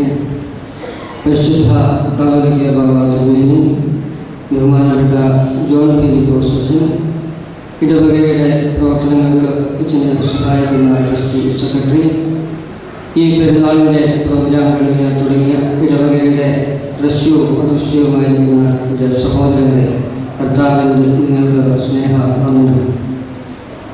കർണാടകയുടെ ഗ്രാമത്തിൽ ഇന്നത്തെ അവസരം പറയുകയാണെങ്കിൽ പൂർണ്ണമായും കറണ്ടില്ല, മൊബൈലിന് റേഞ്ച് ഇല്ലാത്ത ആ സ്ഥലത്തു നിന്നും ഇവിടേക്ക് ക്ഷണിച്ചു വരുത്തി നൽകിയ അംഗീകാരത്തിന് എൻ്റെ സഹപ്രവർത്തകർക്ക് വേണ്ടി ഈ അവാർഡ് എന്നെ ആത്മീയമായി നടത്തിയ അഭിനയ ഉസ്താദ്, എൻ്റെ ഭദ്രാസനത്രാപോലിയായിരുന്ന ഈവാനോസ്വനി, എൻ്റെ മാതാപിതാക്കൾക്കും ആയി സമർപ്പിക്കുന്നു. അതോടൊപ്പം തന്നെ 24 മണിക്കൂറും ഒപ്പം പ്രവർത്തിക്കുന്ന എൻ്റെ സഹപ്രവർത്തകർ, അവിടെ താമസിക്കുന്ന എൻ്റെ കുഞ്ഞുങ്ങൾക്ക് വേണ്ടിയും ഇത് സമർപ്പിക്കുന്നു. ഒരു ശകലം മാനസിക പ്രയാസത്തോടുകൂടിയാണ് ഞാനിവിടെ നിൽക്കുന്നത്. കാരണം 2004 സ്ഥാപിച്ചതിന് ശേഷം 2006 അവിടെ അന്തേവാസിയായിട്ട് വന്ന ഒരു പയ്യനുണ്ടായിരുന്നു. അദ്ദേഹത്തിൻ്റെ പിതാവിന് അസുഖമില്ല, കുറച്ചേറെ ദൂര സ്ഥലമാണ്, ആന്ധ്രയുടെ ബോർഡറാണ്. അദ്ദേഹത്തിൻ്റെ മാതാവിനെയും ഒരു കുഞ്ഞിനെയും അന്ന് 2ാം ക്ലാസ് പഠിക്കുന്ന കുഞ്ഞിനെയും അവരുടെ ഭവനത്തിൽ നിന്ന് പുറത്താക്കി. അവിടെ ഊരെന്നാണ് പറയുന്നത്. ഊരെന്ന് വെച്ചാൽ ഒന്നിച്ച് ജനങ്ങൾ അവിടെ താമസിക്കുകയാണ്. ഒരു 10-30 കുടുംബം ഒന്നിച്ചുണ്ട്. ആ കുടുംബത്തിന് പുറത്താക്കിയ സന്ദർഭത്തിൽ നമ്മുടെ ഔട്ട്റീച്ച് വർക്കർ ഈ വിവരം അറിഞ്ഞ് ആ സ്ത്രീയെ, ആ കുഞ്ഞിനെ വളരെ ഒരു കാടിനോട് ചേർന്നുള്ള സ്ഥലത്ത് കിടത്തിയൊക്കെയായിരുന്നു. അവിടുന്ന് നമ്മുടെ ആംബുലൻസിൽ നമ്മുടെ സെൻ്ററിൽ എത്തിച്ചു. എന്നാൽ ആ സ്ത്രീക്ക് ഒത്തിരി ബ്ലീഡിങ് ആയതുകൊണ്ട് ആ സ്ത്രീ പെട്ടെന്ന് മരിച്ചുപോയി. എന്നാൽ ഈ കുഞ്ഞിനെ ഞങ്ങൾ അവിടെ വളർത്തി. നമുക്ക് HIV ടെസ്റ്റ് ചെയ്യുന്ന സെൻ്ററുണ്ട്. ആ സെൻ്ററിൽ ടെസ്റ്റ് ചെയ്തപ്പം ആ കുട്ടി പോസിറ്റീവാണ്, HIV പോസിറ്റീവാണ്. എന്നാൽ വളരെ മിടുക്കനായി, വലിയ പൊക്കമൊന്നുമില്ലാത്ത വളരെ മിടുക്കനായിരുന്ന കുഞ്ഞ് സ്കൂളിൽ നമ്മൾ അയച്ച് പഠിപ്പിച്ചു. അദ്ദേഹം വളരെ മിടുക്കനായിട്ട് പഠിച്ച് മുമ്പോട്ട് പോകുന്നു. 10ാം ക്ലാസ്സിൽ നല്ല മാർക്കുണ്ടായിരുന്നു. അതിനുശേഷം പ്രീഡിഗ്രി പഠിച്ചു. അതിനുശേഷം അദ്ദേഹത്തിന് വലിയൊരു ആഗ്രഹമായിരുന്നു സോഷ്യൽ വർക്കിന് പഠിക്കണമെന്ന്. അങ്ങനെ BSWന് നമ്മൾ സോഷ്യൽ വർക്കിന് വിട്ടു. ആദ്യത്തെ സെമിസ്റ്ററിൽ 84% മേടിച്ച് യൂണിവേഴ്സിറ്റിയുടെ തന്നെ 3ാമത്തെ മിടുക്കനായിട്ട് വന്നു. സെക്കൻഡ് സെമിസ്റ്ററിൻ്റെ പരീക്ഷ അദ്ദേഹത്തിന് വിവരം സ്കൂളിൻ്റെ ചെയർമാൻ മാത്രമേ അറിയത്തുള്ളൂ. വളരെ മിടുക്കനായതുകൊണ്ട് എല്ലാവരും ശ്രദ്ധിക്കപ്പെട്ടു. അങ്ങനെ ഈ സന്ദർഭത്തിൽ അദ്ദേഹത്തിന് കഴിക്കുന്ന ഒരു ഗുളികയുണ്ട്, ART, ആൻറ്റി റിട്രോവൈറൽ ട്രീറ്റ്മെൻറ്റ് എന്ന് പറയും. അതിൻ്റെ ആദ്യത്തെ സ്റ്റേജ് കഴിച്ചാണ് ഈ 10 വർഷത്തോളം അദ്ദേഹം ജീവിച്ചത്. എന്നാൽ പെട്ടെന്ന് ഒരു ദിവസം അദ്ദേഹത്തിൻ്റെ CD4ൻ്റെ അളവ് കുറഞ്ഞതായിട്ട് ഞങ്ങൾ മനസ്സിലാക്കി. പെട്ടെന്ന് തന്നെ ന്യൂമോണിയ ബാധിച്ചു. നമ്മുടെ ആശുപത്രിയിൽ തന്നെ താമസിച്ചു. ഞങ്ങളെല്ലാവരും ശുശ്രൂഷിച്ചു. എന്നാൽ അദ്ദേഹത്തിൻ്റെ ഫസ്റ്റ് സ്റ്റേജിലുള്ള ART റെജിമെൻ പരാജയപ്പെടുകയാണ്. 2ാമത്തെ സ്റ്റേജിലുള്ള ART ആരംഭിക്കണമെങ്കിൽ അതിൻ്റെ CD4 കൗണ്ട് 350 എത്തിക്കണം. എന്നാൽ വളരെയധികം പരിശ്രമിച്ചു. അദ്ദേഹത്തിന് PCP ന്യൂമോണിയ എന്ന് പറയും, HIV രോഗികൾക്കുണ്ടാകുന്ന ന്യൂമോണിയ ബാധിച്ചു. കുറച്ച് ദിവസം ഞങ്ങളുടെ കൂട്ടത്തിൽ ഒന്നിച്ചു നിന്നു. അദ്ദേഹത്തിന് ഒരേ ഒരു ആഗ്രഹമുള്ളായിരുന്നു. എപ്പോഴും പറയുമായിരുന്നു, HIV രോഗികളെ കൗൺസിൽ ചെയ്യുന്ന ഒരു ആളായിട്ട് നിങ്ങളോടൊപ്പം തന്നെ പ്രവർത്തിക്കണം എന്നായിരുന്നു അദ്ദേഹം ആഗ്രഹിച്ചുകൊണ്ടിരുന്നത്. ഒരു ദിവസം ഹോസ്പിറ്റലിൽ റോഡിൻ്റെ അപ്പുറത്തപ്പുറത്താണ് നടന്ന് ഞങ്ങളിലേക്ക് 2 പേരെ കയ്യിൽ പിടിച്ച് ഞങ്ങൾ എടുത്തുകൊണ്ട് പ്രാർത്ഥിക്കും. എല്ലാ ദിവസവും അവിടെ പ്രാർത്ഥനയുണ്ട്. ചാപ്പലിനകത്ത് വന്ന് പ്രാർത്ഥിച്ചുകൊണ്ട് അദ്ദേഹം പറഞ്ഞു, എനിക്ക് കൗൺസിലറാകണം, അതിനുവേണ്ടി എന്ത് ചെലവ് വന്നാലും ചികിത്സിക്കണമെന്ന് പറഞ്ഞു. ശരിയെന്ന് പറഞ്ഞ് കഴിയുന്ന ബാംഗ്ലൂർ അവൈലബിൾ ആയിട്ടുള്ള എല്ലാ ട്രീറ്റ്മെൻറ്റും നടത്തി. അങ്ങനെ ഇരിക്കുന്ന അവസരത്തിൽ അദ്ദേഹത്തിന് അസുഖം കൂടുകയും ബാംഗ്ലൂരിലെ ഗോറി ഹോസ്പിറ്റലിലേക്ക് കൊണ്ടുപോയി. പോകുന്നതിന് വീണ്ടും ചാപ്പൽ എന്ന് പറഞ്ഞു, ഇനിയും ചിലപ്പോൾ ഞാൻ ജീവിക്കാൻ സാധിക്കത്തില്ല, എന്നാൽ എല്ലാവരോടും ഒരു കാര്യം പറയണം. പ്രയാസപ്പെടുന്നവരുടെ സംസാരം കേൾക്കുവാൻ സമയം കണ്ടെത്തണം എന്ന് പറഞ്ഞു. പ്രയാസപ്പെടുന്നവരുടെ സംസാരം കേൾക്കുവാൻ സമയം കണ്ടെത്തണം എന്ന് പറയണം, പഠിപ്പിക്കണമെന്ന് പറഞ്ഞുകൊണ്ട് നേരത്തെ ഞങ്ങൾ ഒരു ബാംഗ്ലൂർ ഹോസ്പിറ്റലിലേക്ക് വിട്ടു. പക്ഷേ ഞങ്ങളുടെയൊക്കെ ഈ പ്രതീക്ഷകൾ തെറ്റിച്ചുകൊണ്ട് മരിച്ചു. കുറച്ച് ദിവസം മാത്രമേ ആയുള്ളൂ. വളരെ പ്രയാസമുണ്ട്.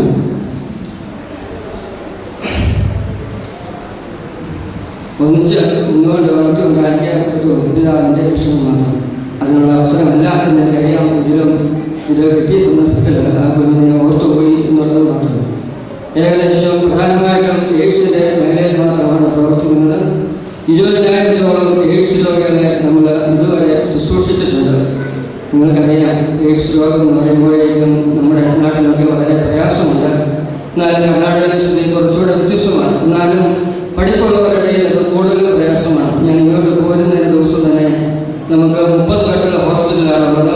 അവിടെ താഴെയാണ് പേഷ്യൻസ് ഇപ്പോഴും കിടക്കുന്നത്. എന്നാൽ നല്ല പഠിത്തമുള്ള ഒരാൾ അഡ്മിറ്റ് ഉണ്ടായിരുന്നു. അദ്ദേഹം നമ്മുടെ ഹോസ്പിറ്റലിൽ തന്നെ ആത്മഹത്യാശ്രമം നടത്തി. നമുക്ക് ഫുൾ ടൈം ഡോക്ടർമാരും കൗൺസിലും ഒക്കെ ഉണ്ട്. എങ്ങനെയായാലും വളരെയധികം രോഗികൾ, അതുപോലെ തന്നെ എയ്ഡ്സ് ഉള്ളതും എയ്ഡ്സ് ഇല്ലാത്തതുമായിട്ടുള്ള 69 കുഞ്ഞുങ്ങൾ, അതിൽ CA മുതൽ എഞ്ചിനീയറിംഗ്, ഫാമിലി, BDS, നേഴ്സിംഗ് പഠിക്കുന്ന ഓരോ ദിവസമുള്ള നിങ്ങൾക്കറിയാം, സമയമില്ലാത്ത അധികം പറയാൻ ചിലവഴിക്കുന്നില്ല. ഒരു 100 കിലോമീറ്റർ മാറി ഒരു ദിവസം ഒരു സ്ഥലത്ത് ഒരു ആംബുലൻസിൽ കറക്റ്റ് പറഞ്ഞാൽ 3 വർഷം മുമ്പുള്ള 1-ാം തീയതി ജനുവരി 1 ഒരാൾ ആംബുലൻസിൽ കൊണ്ടുവന്നൊരു അമ്മയും കുഞ്ഞിനെയായിട്ട് പ്രസവിച്ചിട്ട് ഒരു ദിവസം മാത്രമേ ഉള്ളൂ. റോഡ് സൈഡിൽ പ്രസവിച്ചതാണ്. ഹോസ്പിറ്റലിൽ ചെക്ക് ചെയ്തപ്പോഴേക്കും HIV പോസിറ്റീവാണ്. ആ കുഞ്ഞിനെയായിട്ട് വന്നു. സാധാരണ 3 വയസ്സിൽ കൂടുതലുള്ള കുഞ്ഞുങ്ങളാണ് നമ്മൾ എടുക്കുന്നത്. എന്നാൽ ഈ കുഞ്ഞിന് അസുഖം ഉണ്ടാകുമോ ഇല്ലോ എന്നറിയത്തില്ല. അമ്മയ്ക്ക് യാതൊരു കെയർ കിട്ടിയിട്ടില്ലാത്തതുകൊണ്ട് ഞങ്ങൾ അങ്ങനെ പ്രതീക്ഷിച്ചു. അമ്മ കൊച്ചിനെ ഉപേക്ഷിച്ചിട്ട് പോയി. ആ ഒരു ദിവസമുള്ള കുഞ്ഞുങ്ങളെ ഞങ്ങൾ നോക്കി. എന്നാൽ ഞങ്ങൾക്ക് വലിയൊരു വാഗ്ദാനം ഉണ്ടായി, 3 ലക്ഷം രൂപ തരാൻ ആ കുഞ്ഞിനെ കൊടുക്കണമെന്ന്. എന്നാൽ നമ്മൾ സമ്മതിച്ചില്ല. കാര്യം അഡോപ്ഷൻ സെൻ്റർ വഴി കുഞ്ഞുങ്ങളെ വിൽക്കുന്ന വലിയൊരു പരിപാടിയുണ്ട്. ഞങ്ങൾ സമ്മതിച്ചില്ല. നമുക്ക് ഇതിലേക്ക് കേസ് കൊടുത്തു. എന്നാൽ അവിടുത്തെ ചൈൽഡ് പ്രൊട്ടക്ഷൻ ഓഫീസർ നമ്മളോടൊപ്പം ആയിരുന്നുകൊണ്ട് ആ കുഞ്ഞിനെ നമുക്ക് തന്നെ വളർത്തുവാനായിട്ട് സാധിച്ചു.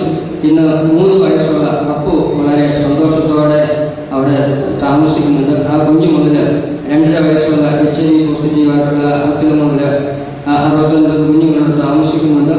ആദ്യം നമ്മൾ HIV ഇല്ലാത്ത കുഞ്ഞുങ്ങളെയാണ് ആദ്യം എടുത്തത്. എന്നാൽ അവരുടെ മാതാപിതാക്കളെ കണ്ടുകൊണ്ടാണ് നമ്മളൊരു പാലിയേറ്റീവ് കെയർ സെൻ്റർ ആരംഭിച്ചത്. പാലിയേറ്റീവ് കെയർ സെൻ്റർ ആരംഭിച്ചപ്പോൾ ഞങ്ങളോർത്തും അവരെല്ലാവരും മരിച്ചു പോകുന്നു. എന്നാൽ നല്ല ചികിത്സയും നല്ല ഭക്ഷണവും നല്ല കെയർ കൊടുത്തപ്പോൾ എയ്ഡ്സ് എന്നുള്ള അവസ്ഥയിൽ നിന്ന് HIV എന്നുള്ള അവസ്ഥയിലേക്ക് അവർ മാറി വന്നു. അങ്ങനെ ഒരു ഹോസ്പിറ്റലിൻ്റെ സെറ്റപ്പിൽ പാലിയേറ്റീവ് കെയർ ആയിട്ടാണ് നടത്തുന്നത്. 20,000-ഓളം പേരെ ചികിത്സിച്ചു. 236 പേരെന്ന് പറയുന്നത് HIV ഇൻഫെക്റ്റഡ് ആൻഡ് അഫക്റ്റഡ് എന്നാണ് പറയുന്നത്. ഇൻഫെക്റ്റഡ് എന്ന് പറഞ്ഞാൽ അവർക്ക് അസുഖമുണ്ട്. അഫക്റ്റഡ് എന്ന് പറഞ്ഞു കഴിഞ്ഞാൽ അവർക്ക് മാതാപിതാക്കൾക്ക് അസുഖമുണ്ട്, അവർക്ക് അസുഖമില്ലാത്ത. ഇതാണ് ഒരു പ്രധാന പ്രവർത്തന മേഖല. അതുകൂടാതെ ഏറ്റവും മാക്സിമം ആളുകളെ ഞങ്ങൾ HIV ടെസ്റ്റ് ചെയ്യുകയാണ്. പ്രത്യേകിച്ച് ലോകത്തിലെ കൂടുതൽ വണ്ടികൾ പാർക്ക് ചെയ്യുന്ന സ്ഥലം, കൂടുതൽ വർക്കേഴ്സുള്ള സ്ഥലം, ചൂളകളൊക്കെയും പോയിട്ട് അവരെ കൗൺസിലിംഗ് നടത്തി മാക്സിമം പേരുടെ ബ്ലഡ് നിങ്ങൾ കളക്ട് ചെയ്ത് ടെസ്റ്റ് ചെയ്യും. അവർക്ക് ആർക്കെങ്കിലും അസുഖം ഉണ്ടെങ്കിൽ നമ്മളത് ഹോസ്പിറ്റലുമായിട്ട് ബന്ധപ്പെട്ട് നമ്മളങ്ങനെ ക്രമീകരിക്കുകയാണ്. കഴിഞ്ഞ തിങ്കളാഴ്ച ഒരു പയ്യൻ വന്നു. 17 വയസ്സേ ഉള്ളൂ. അവന് 85% മാർക്കുണ്ടായിരുന്നു. 10ാം ക്ലാസ്സിൽ കംപ്ലീറ്റ് ഡിഗ്രി സെക്കൻഡ് ഇയർ പഠിച്ചുകൊണ്ടിരിക്കുകയാണ്. 90% മാർക്ക് കിട്ടുമെന്നാണ് പ്രതീക്ഷിച്ചത്. ആ സന്ദർഭത്തിലാണ്, ലാസ്റ്റ് പരീക്ഷയുടെ സന്ദർഭത്തിലാണ് അദ്ദേഹം വന്നത്. അദ്ദേഹം പറഞ്ഞത് അദ്ദേഹത്തിൻ്റെ പിതാവിനെ ആദ്യം ടെസ്റ്റ് ചെയ്തപ്പോൾ പോസിറ്റീവായി. രണ്ടാമത് മാതാവിനെ ടെസ്റ്റ് ചെയ്തു. ഇവനെയും ടെസ്റ്റ് ചെയ്യണമെന്നാണ് ഡോക്ടർ സജസ്റ്റ് ചെയ്തിരുന്നത്. നിങ്ങൾക്കറിയാം ആ പയ്യൻ്റെ മാനസികാവസ്ഥ. പക്ഷേ അവിടെയും ദൈവഹിതം എന്താണെന്ന് നമുക്കറിയത്തില്ല. ആ കൊച്ചും 17 വയസ്സുള്ള പയ്യനും HIV പോസിറ്റീവാണ്. ഇങ്ങനെ ഉള്ള ഒരു മാനസികമായിട്ടുള്ള പ്രയാസമുള്ള സന്ദർഭങ്ങളാണ് നമ്മൾ കടന്നു പോകുന്നത്. നമുക്കൊരു പരിധി പോലെ എന്ത് കാര്യങ്ങളും പറഞ്ഞാൽ നമുക്ക് മനസ്സിലാകില്ല. ഏകദേശം 15ഓളം സ്റ്റാഫ് അവർക്ക് വേണ്ടി മാത്രം പ്രവർത്തിക്കുന്നു. ഇത് കൂടാതെ HIV രോഗികളുടെ കോ ഇൻഫെക്ഷനാണ് TB. അതുകൊണ്ട് TB രോഗികൾക്ക് വേണ്ടി നമ്മൾ ചികിത്സ നടത്തുകയും ചെയ്യുന്നുണ്ട്. 280 മുതൽ 500 ഭവനങ്ങൾ ഒരു മാസം നമ്മൾ സന്ദർശിക്കാറുണ്ട്. HIV രോഗികൾക്ക് ഇടയിലുള്ള കിഡ്നി രോഗികളുടെ പ്രവർത്തനങ്ങൾ നമ്മളൊരു പഠനം നടത്തി. അതുകൂടാതെ ഇന്ത്യയിൽ ആദ്യമായിട്ട് ഒരു ഗ്രാമത്തിലെ മുഴുവൻ ആളുകളുടെ കിഡ്നി സ്ക്രീനിങ് ടെസ്റ്റ് നടത്തി. അതിന് ഇന്റർനാഷണൽ സൊസൈറ്റി ഓഫ് നെഫ്രോളജി സഭയ്ക്ക് ഒരു അംഗീകാരം കൊടുത്തു. ആ സന്ദർഭത്തിൽ പരിശുദ്ധ ബാബാതിരുമേനി ബാങ്കുകൾ ഉണ്ടായിരുന്നു. രാത്രി 8:30 തന്നെ അവരുടെ ആവശ്യപ്രകാരം ബാബാതിരുമേനിയാണ് ചെല്ലുകയും ബാബാതിരുമേനി ഇന്റർനാഷണൽ നെഫ്രോളജി അസോസിയേഷന്റെ പ്രസിഡന്റ് പ്രത്യേകം അഭിനന്ദിക്കുകയും ചെയ്തു. ഇതെല്ലാം സഭയ്ക്ക് വേണ്ടിയുള്ള പ്രവർത്തനങ്ങളായിട്ടാണ് ഞാൻ മനസ്സിലാക്കുന്നത്. ഇത് ഇവിടെ പറയാനായിട്ട് കാരണം പലപ്പോഴും സഭയെക്കുറിച്ച് പറയുമ്പോഴേക്കും നമ്മൾ മറ്റു സ്ഥലങ്ങളിൽ അവിടെ ചെയ്യുന്നു ഒക്കെയും പറയാറുണ്ട്. അങ്ങനെയല്ല, പരിശുദ്ധ ബാബാതിരുമേനിയുടെ നേതൃത്വത്തിലാണ് ഇത് നടത്തപ്പെടുന്നത്. പരിശുദ്ധ ബാബാതിരുമേനിയാണ് ഇതിൻ്റെ പേരിന്. സഭയുടെ പ്രവർത്തനങ്ങൾക്ക്, ഈ ദയാബോധ പ്രവർത്തനങ്ങൾക്ക് വേണ്ടി സഭയുടെ കാതോലിക്കലിൻ്റെ പേരിൽ നിന്ന് പരിശുദ്ധ ബാബാതിരുമേനിയുടെ പ്രത്യേക താല്പര്യപ്രകാരം ഒരു എമൗണ്ട് എല്ലാ വർഷവും നയിച്ചിരുന്നത്. ഇതൊക്കെ സഭയുടെ മിഷൻ പ്രവർത്തനങ്ങളെ സഭ അല്ലെങ്കിൽ സഭാ നേതൃത്വം എങ്ങനെ കരുതുന്നു എന്നതിൻ്റെ തെളിവാണ് എന്ന് മാത്രം ഓർമ്മിക്കുന്നു. ഒരു കാര്യം കൂടി പറഞ്ഞുകൊണ്ട് ഇവിടെ വളരെ ശബ്ദത്തിലൊക്കെ നമുക്ക് സംസാരിക്കുവാൻ സാധിക്കുന്നതിലോ ഓർത്ത് ഞങ്ങൾക്ക് സന്തോഷം. ഈ വിശുദ്ധ ആരാധനയിൽ പങ്കെടുത്തപ്പോൾ അതാണ് ചിന്തിച്ചുകൊണ്ടിരുന്നത്. ഏകദേശം 400 കിലോമീറ്റർ അകലെയുള്ള ഒരു സ്ഥലത്താണ് ഞായറാഴ്ചകളിൽ വിശുദ്ധ കുർബാന അർപ്പിക്കാൻ പോകുന്നത്. 3 വർഷം മുമ്പ് ഒരു സ്ഥലത്ത് കർശന ഭാഷ നടത്തേണ്ടി വന്നു. അവിടെ നമുക്ക് പള്ളിയില്ല. അതുകൊണ്ട് ഒരു സ്കൂളിൻ്റെ ഓഡിറ്റോറിയം താൽക്കാലികമായിട്ട് ഉദാശ ചെയ്ത് നമ്മൾ ഓശാന ഞായറാഴ്ച നടത്തി. പെസഹായുടെ ശുശ്രൂഷ ബുധനാഴ്ച വൈകുന്നേരം നടത്തുകയാണ്. അവിടെ 15 ഫാമിലി മാത്രമേ ഉള്ളൂ. പഠിക്കുവാനായിട്ട് വന്നിരിക്കുന്ന 50ഓളം വിദ്യാർത്ഥികളുണ്ട്. ഈ സന്ധ്യയ്ക്ക് 6 മണിക്ക് സന്ധ്യ നമസ്കാരം പൂർത്തീകരിച്ച് തുയോഗ കഴിഞ്ഞുടനെ ഏകദേശം 100 പേരോളം വന്നിട്ട് പറഞ്ഞു ഇത് പെട്ടെന്ന് അവസാനിപ്പിക്കണമെന്ന് പറഞ്ഞു. അവർ പറഞ്ഞ ജൽദി മൂസിലേക്കും താത്താൻ്റെ അളവുകളെല്ലാം മൂസിലേക്കുന്നു. ഞാൻ അപ്ലൈ കൊടുത്തു 3/4 ഗണ്ട അളവുകളെല്ലാം മൂസിനി എക്കെതിരെ നമ്മൾ ഇമ്പോർട്ടൻറ്റ് പ്രൂവ് ചെയ്തിരുന്നു. നമുക്ക് പ്രധാനപ്പെട്ട ഭാഷണിലേക്കാണ് നടക്കുന്നത്. അതുകൊണ്ട് 3/4 മണിക്കൂറിനകം ഇത് തീർക്കാമെന്ന് പറഞ്ഞു. എന്നാൽ ഏതെങ്കിലും വായിച്ചുകൊണ്ട് നിൽക്കുന്ന സന്ദർഭത്തിൽ ഏകദേശം 100ഓളം പേരുകൾ ആ പള്ളിക്കകത്തേക്ക് കയറുന്നത് പറഞ്ഞു ഇപ്പം തന്നെ നിർത്തണമെന്ന് പറഞ്ഞു കുർബാന. നമുക്കവിടെ ആണുങ്ങളായിട്ട് 10-12 പേരേ ഉള്ളൂ. ബാക്കി എല്ലാം സ്ത്രീകളാണ്. അവർ വളരെ മോശമായിട്ട് പ്രവർത്തിക്കാൻ തുടങ്ങി. ലൈറ്റൊക്കെ ഓഫ് ചെയ്യുന്ന സന്ദർഭത്തിൽ നമ്മുടെ ആളുകളൊക്കെയും വളരെ സൈലൻ്റായിട്ട് നിൽക്കുകയാണ്. എന്നാൽ കുർബാന ഇനിയും മുമ്പോട്ട് നടത്താൻ ഒക്കത്തില്ല എന്ന് മനസ്സിലാക്കിയപ്പോൾ ഞാനും വളരെയധികം പ്രയാസപ്പെട്ടു. ഏതെങ്കിലും മെസ്സേജ് ഇങ്ങനെ നിന്നുകൊണ്ട് ഒരു നിമിഷം ആലോചിച്ചിട്ട് പറഞ്ഞു നിങ്ങൾ ഒരക്ഷരവും മിണ്ടരുത്. ഞങ്ങൾ എന്തെങ്കിലും പറഞ്ഞാൽ ആ 100 പേര് പ്രത്യേകിച്ച് പെൺകുട്ടികളെ ആക്രമിക്കുന്നു എന്നുള്ള കാര്യത്തിൽ 100% ഉറപ്പായിരുന്നു. ചെയ്തത് ശരിയാണോ എന്ന് എനിക്കറിയത്തില്ല. ഉടൻ തന്നെ പറഞ്ഞു നമ്മുടെ ഒരു മെമ്പറിൻ്റെ വീടുണ്ട്, എല്ലാവർക്കും ഇവിടെ വാടകയാണ്, ഒരാൾക്ക് മാത്രമേ ഉള്ളൂ ശരിയായിട്ടുള്ള വീട്. അതിൻ്റെ മുകളിൽ ഒരു വലിയ മുറിവുണ്ട്. ആ അപ്പച്ചന് വയ്യാഞ്ഞുകൊണ്ട് വന്നില്ല. അവിടെ വിളിച്ചു പറഞ്ഞിട്ട് ഞാൻ കാപ്പ ഊരാൻ തുടങ്ങിയപ്പോഴേക്കും സ്ത്രീകൾ കരയാൻ ദേഷ്യപ്പെടാൻ തുടങ്ങിയപ്പോഴേക്കും ഞാൻ കാപ്പ ഊരിയില്ല. ഇതുപോലൊരു പുറം ലോഹ കപ്പയുടെ മുകളിൽ വേണ്ടിയിട്ടുണ്ട്. തബലീത്തായി മോൻ കാസായി വിലാസം വെച്ചുകൊണ്ട് എല്ലാവരും പറഞ്ഞു അവിടെ പോകാമെന്ന് പറഞ്ഞു. അവിടെ ചെന്ന് വിശുദ്ധ കുർബാന പൂർത്തീകരിച്ചു. നിങ്ങൾക്കറിയാം ഉണ്ടാകാനുള്ള മാനസികാവസ്ഥ അന്നത്തെ സാഹചര്യത്തിൽ അത് മാത്രമേ ചെയ്യാൻ പറ്റുള്ളൂ. അതുകൊണ്ട് നമുക്കിവിടെ അത് ഒരു രീതിയിൽ പറഞ്ഞാൽ നന്നായി. അവിടെ ഒരു ദേവാലയം വെക്കണമെന്ന് ആഗ്രഹിച്ചു. അവിടെ ഒരു ദേവാലയം വെച്ചു. പരിശുദ്ധ തിരുമേനിയും പ്രത്യേകം സഹായം അതിനുവേണ്ടി ബാബാതിരുമേനി അതിനുവേണ്ടി പ്രത്യേകം സഹായം ചെയ്തു വന്നു. അതുകൊണ്ട് ഇവിടെയൊക്കെ നമുക്കിങ്ങനെ ഉച്ചത്തിലൊക്കെയും പ്രാർത്ഥിച്ച് അല്ലെങ്കിൽ മൈക്കൊക്കെയും വെച്ച് പ്രാർത്ഥിക്കുവാൻ പറ്റുന്ന ആവശ്യമുണ്ട്. നമുക്ക് അതിനുള്ള ആവശ്യമില്ല. കർണാടകയുടെ പല സ്ഥലങ്ങളിലും ഇന്ന് പ്രത്യേകം ഓർപ്പിക്കുന്നു. ഇത്രയൊക്കെ ചെയ്യാൻ നോക്കണം. ഇത് സഭയ്ക്ക് വേണ്ടിയാണ് ചെയ്യുന്നത്. വ്യക്തിപരമായിട്ട് എൻ്റെയോ എൻ്റെ സഹപ്രവർത്തകരുടെ അല്ല. ഇത് സഭയുടെ മഹത്വമാണ് ആഗ്രഹിക്കുന്നത്. ഞാൻ എപ്പോഴും ആഗ്രഹിക്കുന്നത് മലങ്കര സഭയുടെ ഒരു വൈദികനാണെന്നുള്ളതാണ് ഞാൻ എപ്പോഴും അവിടെ പറയുന്നത്. അവിടെയൊക്കെ ഹിന്ദുക്കളൊക്കെ ആയിട്ടും മറ്റുള്ളവരൊക്കെ ആയിട്ട് ഇടപെടുമ്പോഴേക്കും നമ്മുടെ ട്രഡീഷണൽ ചർച്ചും ഈ ആ കാര്യങ്ങളാണ് പറയാറുള്ളത്. സഭയെ അവർക്ക് വളരെയധികം താല്പര്യമുണ്ട്. മറ്റ് സഭാവിഭാഗങ്ങളിൽ വ്യത്യസ്തമായിട്ട് ഞാൻ പനയമ്പാല അഞ്ചേരി ആശ്രമത്തിലെ അംഗമാണ്. അഭിനയ യുഹാനന്ദ സോഷ്യമേനി സുപ്പീരിയറായിട്ട് ബിഷപ്പായിട്ടുള്ള ആ ആശ്രമത്തിലെ മെമ്പറാണ്. ഇപ്പോൾ 14 വർഷമായിട്ട് 2004 ദയാഭവൻ ആരംഭിച്ച സമയം മുതൽ ഇപ്പോഴും ഞാൻ കർണാടകയിലാണ് പ്രവർത്തിക്കുന്നത്.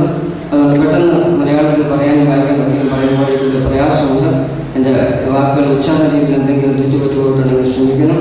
എനിക്ക് നിങ്ങൾക്ക് നൽകിയ ആദരവ് വളരെ സന്തോഷത്തോടെ സ്വീകരിക്കുന്നു. ഇത് കൂടുതൽ പ്രവർത്തിക്കാനുള്ള ഉത്തരവാദിത്തമായിട്ട് സ്വീകരിക്കുകയും ചെയ്യുന്നു.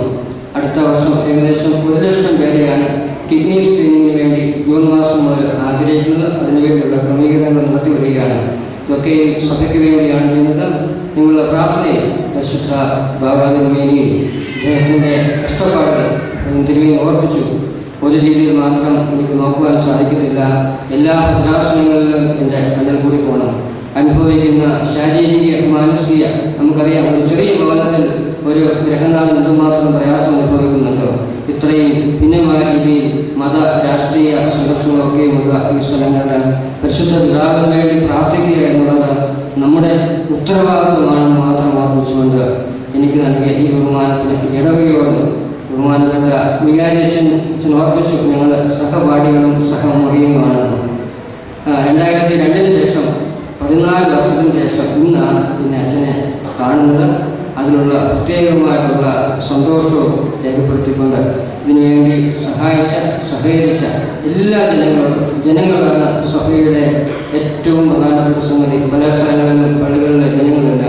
അതുകൊണ്ട് നിങ്ങൾക്ക് വേണ്ടിയുള്ള സഭയാണിത്. നിങ്ങളാണ് സഭ എന്ന് മാത്രം ഓർമ്മിച്ചുകൊണ്ട് എൻ്റെ വാർത്ത അവസാനിക്കും. ഈ സംഗമം ഇവിടെ അനുഗ്രഹീതമായി പൂർത്തിയാവുകയാണ്. ഈ വർഷത്തെ പെരുന്നാളിൻ്റെ പ്രോഗ്രാം കൺവീനറായി പ്രവർത്തിക്കുന്ന ശ്രീ ബിജു സാൻ മാത്യു കൃതജ്ഞത അർപ്പിക്കുന്നു.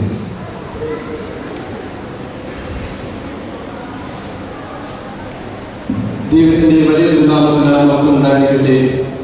നമ്മുടെ പിതാവ് പരിശുദ്ധ കാതോലിക്ക ബാബാ തിരുമേനി, ഇടവകയുടെ വികാരി, അവാർഡ് ജേതാവ് Father Dinesh K Varkey, trustee, general convener, secretary, വിശ്വാസികളായിരിക്കുന്ന ഏവരുമേ, പരിശുദ്ധ പിതാവ് നമ്മോട് പറഞ്ഞു 170 വർഷങ്ങൾക്ക് മുമ്പ് നമ്മുടെ ഇടവകയെക്കുറിച്ചും അന്നത്തെ അതിൻ്റെ ആ ഒരു പ്രവർത്തനത്തിൽ സഭയിലുണ്ടായിരുന്ന ബുദ്ധിമുട്ടുകളെ കുറിച്ചും നമ്മളെ അറിയിച്ചു. നാം ഇവിടെ ഇരിക്കുമ്പോഴൊന്ന് ചിന്തിക്കുക, ഇന്ന് കാണുന്ന പ്രൗഢഗംഭീരമായ ദേവാലയവും അതിലുപരി നമുക്ക് കിട്ടിയിരിക്കുന്ന ജീവിത സൗകര്യങ്ങളും 170 വർഷങ്ങൾക്ക് മുമ്പ് നമ്മുടെ പിതാക്കന്മാർ ഈ ദേവാലയം പടുത്തുയർത്തി നമ്മൾ ഓരോരുത്തർക്കും വേണ്ടി പ്രാർത്ഥിച്ചു എന്നുള്ളതുകൊണ്ട് മാത്രമാണ് നാം ഓരോരുത്തരും ഈ നിലയിൽ ഇവിടെ ആയിരിക്കുന്നത്. അതിൽ നമുക്ക് വിശുദ്ധ ഗീവർഗീസിന്റെ മധ്യസ്ഥയിൽ വീണ്ടും അഭയപ്പെടാം. ഇന്ന് നമ്മൾ വിശുദ്ധ പിതാവ് നമ്മെ ബോധിപ്പിച്ചു, ഒരു മെത്രാനും ഒരു ഭദ്രാസനവുമായി പ്രവർത്തിച്ച കാലഘട്ടത്തിലാണ് ഇത്രത്തോളം ജനങ്ങൾ സഭയിലേക്കും അതിലുപരി ഇതിന്റെ പ്രവർത്തനങ്ങളിലേക്കും വന്നതെന്നുണ്ടെങ്കിൽ ഇന്ന് മെത്രാന്മാരുടെ എണ്ണം കൂടുകയും ഭദ്രാസനങ്ങളുടെ എണ്ണം കൂടുകയും വൈദിക ശ്രേഷ്ഠരുടെ എണ്ണം കൂടുകയും ചെയ്യുന്ന സാഹചര്യത്തിൽ ഇന്ന് ഇടവകയിലെ ആരാധനയിൽ എന്തുമാത്രം ജനങ്ങളുടെ പങ്കാളിത്തം ഉണ്ടാകുന്നു എന്നുള്ളത് നമ്മൾ മനസ്സിലാക്കണം. ആ രീതിയിൽ നമ്മുടെ ചിന്തകളെ ഈ പെരുന്നാളിൽ ആക്കി തീർക്കണം. പരിശുദ്ധ പിതാവിന്റെ സാന്നിധ്യം കൊണ്ട് നമുക്ക് ഏറ്റവും അനുഗ്രഹപ്രദമായി തീർന്നു. ഇന്നത്തെ നമ്മുടെ തീർത്ഥാടന ആരാധന ഉദ്ഘാടനം, അതോടൊപ്പം തന്നെ ദിനേഷ് കെ വർക്കി അച്ഛന് ജോർജ് അവാർഡ് നൽകിക്കൊണ്ട് നമ്മെ ധന്യമാക്കി. വളരെ തിരക്കുകളുണ്ടെങ്കിൽ നമ്മെക്കാളും നേരത്തെ ഇവിടെ ദേവാലയത്തിൽ എത്തിച്ചിരിക്കുകയും ഇന്നത്തെ വിശുദ്ധ കുർബാനയ്ക്കും അതിലുപരി സമ്മേളനത്തിൽ തുടർന്നുള്ള പ്രോഗ്രാമുകളും നേതൃത്വം നൽകിക്കൊണ്ടിരിക്കുന്ന വന്യപിതാവിന് ഈ ഇടവകയുടെ പേരിൽ, ഇവിടുത്തെ ഭരണസമിതിയുടെ പേരിൽ, ഇവിടെ ഇരിക്കുന്ന എല്ലാവരുടെയും പേരിലുള്ള നന്ദി ഈ സമയത്ത് അറിയിച്ചുകൊള്ളുക. അടുത്തായിട്ട് നന്ദി അറിയിക്കാനുള്ളത് ഇടവികാരിയാണ്. അദ്ദേഹമാണ് ഇതിന്റെ ചുക്കാൻ പിടിച്ചുകൊണ്ട് മുന്നോട്ട് നീങ്ങുന്നത്. അദ്ദേഹത്തിന്റെ നേതൃത്വത്തിൽ അനേക ആൾക്കാരാണ് ഇതിനു വേണ്ടി പ്രവർത്തിച്ചുകൊണ്ടിരിക്കുന്നത്. അക്ഷീണം പ്രവർത്തിച്ചുകൊണ്ടിരിക്കുന്ന ഇടവികാരിക്ക് എല്ലാവിധമായ നന്ദിയും ഈ സമ്മേളനത്തിന്റെ പേരിൽ അറിയിച്ചുകൊള്ളുക. അടുത്തായിട്ട് ഇന്നത്തെ അവാർഡ് ജേതാവ് ഫാദർ ദിനേഷ് കെ വർക്കി അച്ഛനാണ്. സഭയിലെ ആദ്യത്തെ എയ്ഡ്സ് രോഗികളുടെ ഒരു പരിചരണത്തിന് വേണ്ടിയുള്ള സ്ഥാപനം തുടങ്ങിയത് തുങ്കൂർ എന്ന സ്ഥലത്താണ്. അതിൽ നേതൃത്വം കൊടുക്കുന്നു. അതിലുപരി നമ്മുടെ ഇടവകയെ സംബന്ധിച്ചോളം ആ ഒരു സ്ഥാപനത്തിൽ നമ്മുടെ ഇടവക അംഗമായിരുന്ന doctor father Gregory P Daniel അദ്ദേഹത്തിന്റെ സെമിനാരി പഠന സമയത്ത് അവിടെയാണ് മിഷൻ പ്രവർത്തനം കാഴ്ചവെച്ചത് എന്നുള്ളത് അറിയുമ്പോൾ നമ്മൾ അഭിമാനിക്കുന്നു. അച്ഛൻ്റെ പ്രവർത്തനങ്ങൾ നമുക്ക് തക്ക സമയത്ത് ഇവിടെ അറിയിക്കുകയും അതിന്റെ മുന്നോട്ടുള്ള കാര്യങ്ങൾ ക്രമീകരിക്കുകയും ചെയ്യുന്നത് നമ്മുടെ ഇടവാംഗം ഫാദർ ബിനോദ് സ്വാമിയുള്ള അച്ഛനാണ്. അച്ഛനും അവിടെയുള്ള രണ്ടുപേരോടുള്ള നന്ദി അറിയിക്കുന്നു. അതിലുപരി ഇന്ന് ഈ നമ്മൾ അനേക ആൾക്കാരുടെ കാര്യങ്ങൾ നമുക്ക് കിട്ടിയെങ്കിലും അതിൽ നിന്ന് നമുക്ക് ദിനേഷ് കെ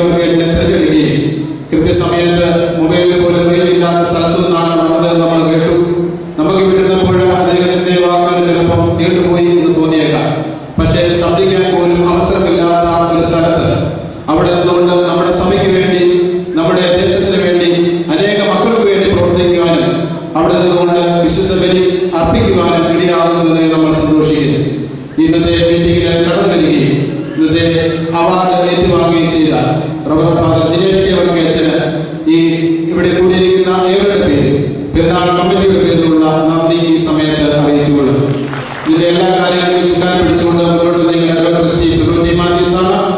ഇതുവരെയുള്ള എല്ലാ കാര്യങ്ങൾക്കും ആത്മാർത്ഥമായിട്ട് പ്രവർത്തിച്ചുകൊണ്ട് മുന്നോട്ട് നീങ്ങി അദ്ദേഹത്തോടുള്ള നന്ദി ഈ സമയത്ത് അറിയിച്ചുകൊള്ളും. അതിലുപരി ഇതിന്റെ general convener Shri MG. Mathai, അദ്ദേഹമാണ് ഇതിന്റെ ക്രമീകരണങ്ങൾ ഓരോ കാര്യത്തിലും നേതൃത്വം നൽകിക്കൊണ്ടിരിക്കുന്നത്. എം.ജി. മത്തായി സാറിനുള്ള നന്ദി ഈ സമയത്ത് അറിയിച്ചുകൊള്ളും. ഇടവക സെക്രട്ടറി ശ്രീ സുനിൽ തോമസ് ഇവിടെ എല്ലാ കാര്യത്തിലും നേതൃത്വം നൽകിക്കൊണ്ടിരിക്കുന്നു. അദ്ദേഹത്തോടുള്ള നന്ദി ഈ സമയത്ത് അറിയിച്ചുകൊണ്ടിരിക്കുന്നു. അതോടൊപ്പം തന്നെ പെരുന്നാളിന്റെ എല്ലാ കമ്മിറ്റികളും അതിലുപരി കടന്നു വന്നിരിക്കുന്ന എല്ലാ വിശ്വാസികളായ സമൂഹങ്ങൾക്കും ഒരിക്കൽ കൂടി നന്ദി അറിയിക്കുന്നു. ഇനി നമുക്ക് തുടർന്നുള്ള ദിവസങ്ങളിൽ അനേക പ്രോഗ്രാമുകളുണ്ട്. ഇന്നലെ വൈകിട്ട് കാലാവസ്ഥ ഭയങ്കരമായ മഴയായിരുന്നു എങ്കിലും തുടർന്നുള്ള ദിവസങ്ങളിൽ കാലാവസ്ഥ ഏറ്റവും അനുകൂലമായി തീരുവാനും തലവർഷത്തെ പെരുന്നാൾ ആഘോഷവും വിശുദ്ധ ഗീവർഗീസ് സഭയുടെ മധ്യസ്ഥതയിൽ അഭയപ്പെട്ടുകൊണ്ട് നമ്മുടെ ജീവിതങ്ങളെ മുന്നോട്ട് മുറുകെ പിടിക്കുവാൻ സർവശക്തനായ ദൈവത്തിൽ സമർപ്പെട്ടുകൊണ്ട് ഇനിയുള്ള ദിവസങ്ങൾ സകലയുടെ മധ്യസ്ഥരായി തീരുവാൻ ദൈവത്തിന്റെ പരിശുദ്ധ രൂപ നമ്മയുടെ ആരോഗ്യം ആശംസിച്ചുകൊണ്ട് എന്റെ വാക്കുകൾ ചൊല്ലുന്നു. ദൈവം നമ്മെ അനുഗ്രഹിക്കട്ടെ.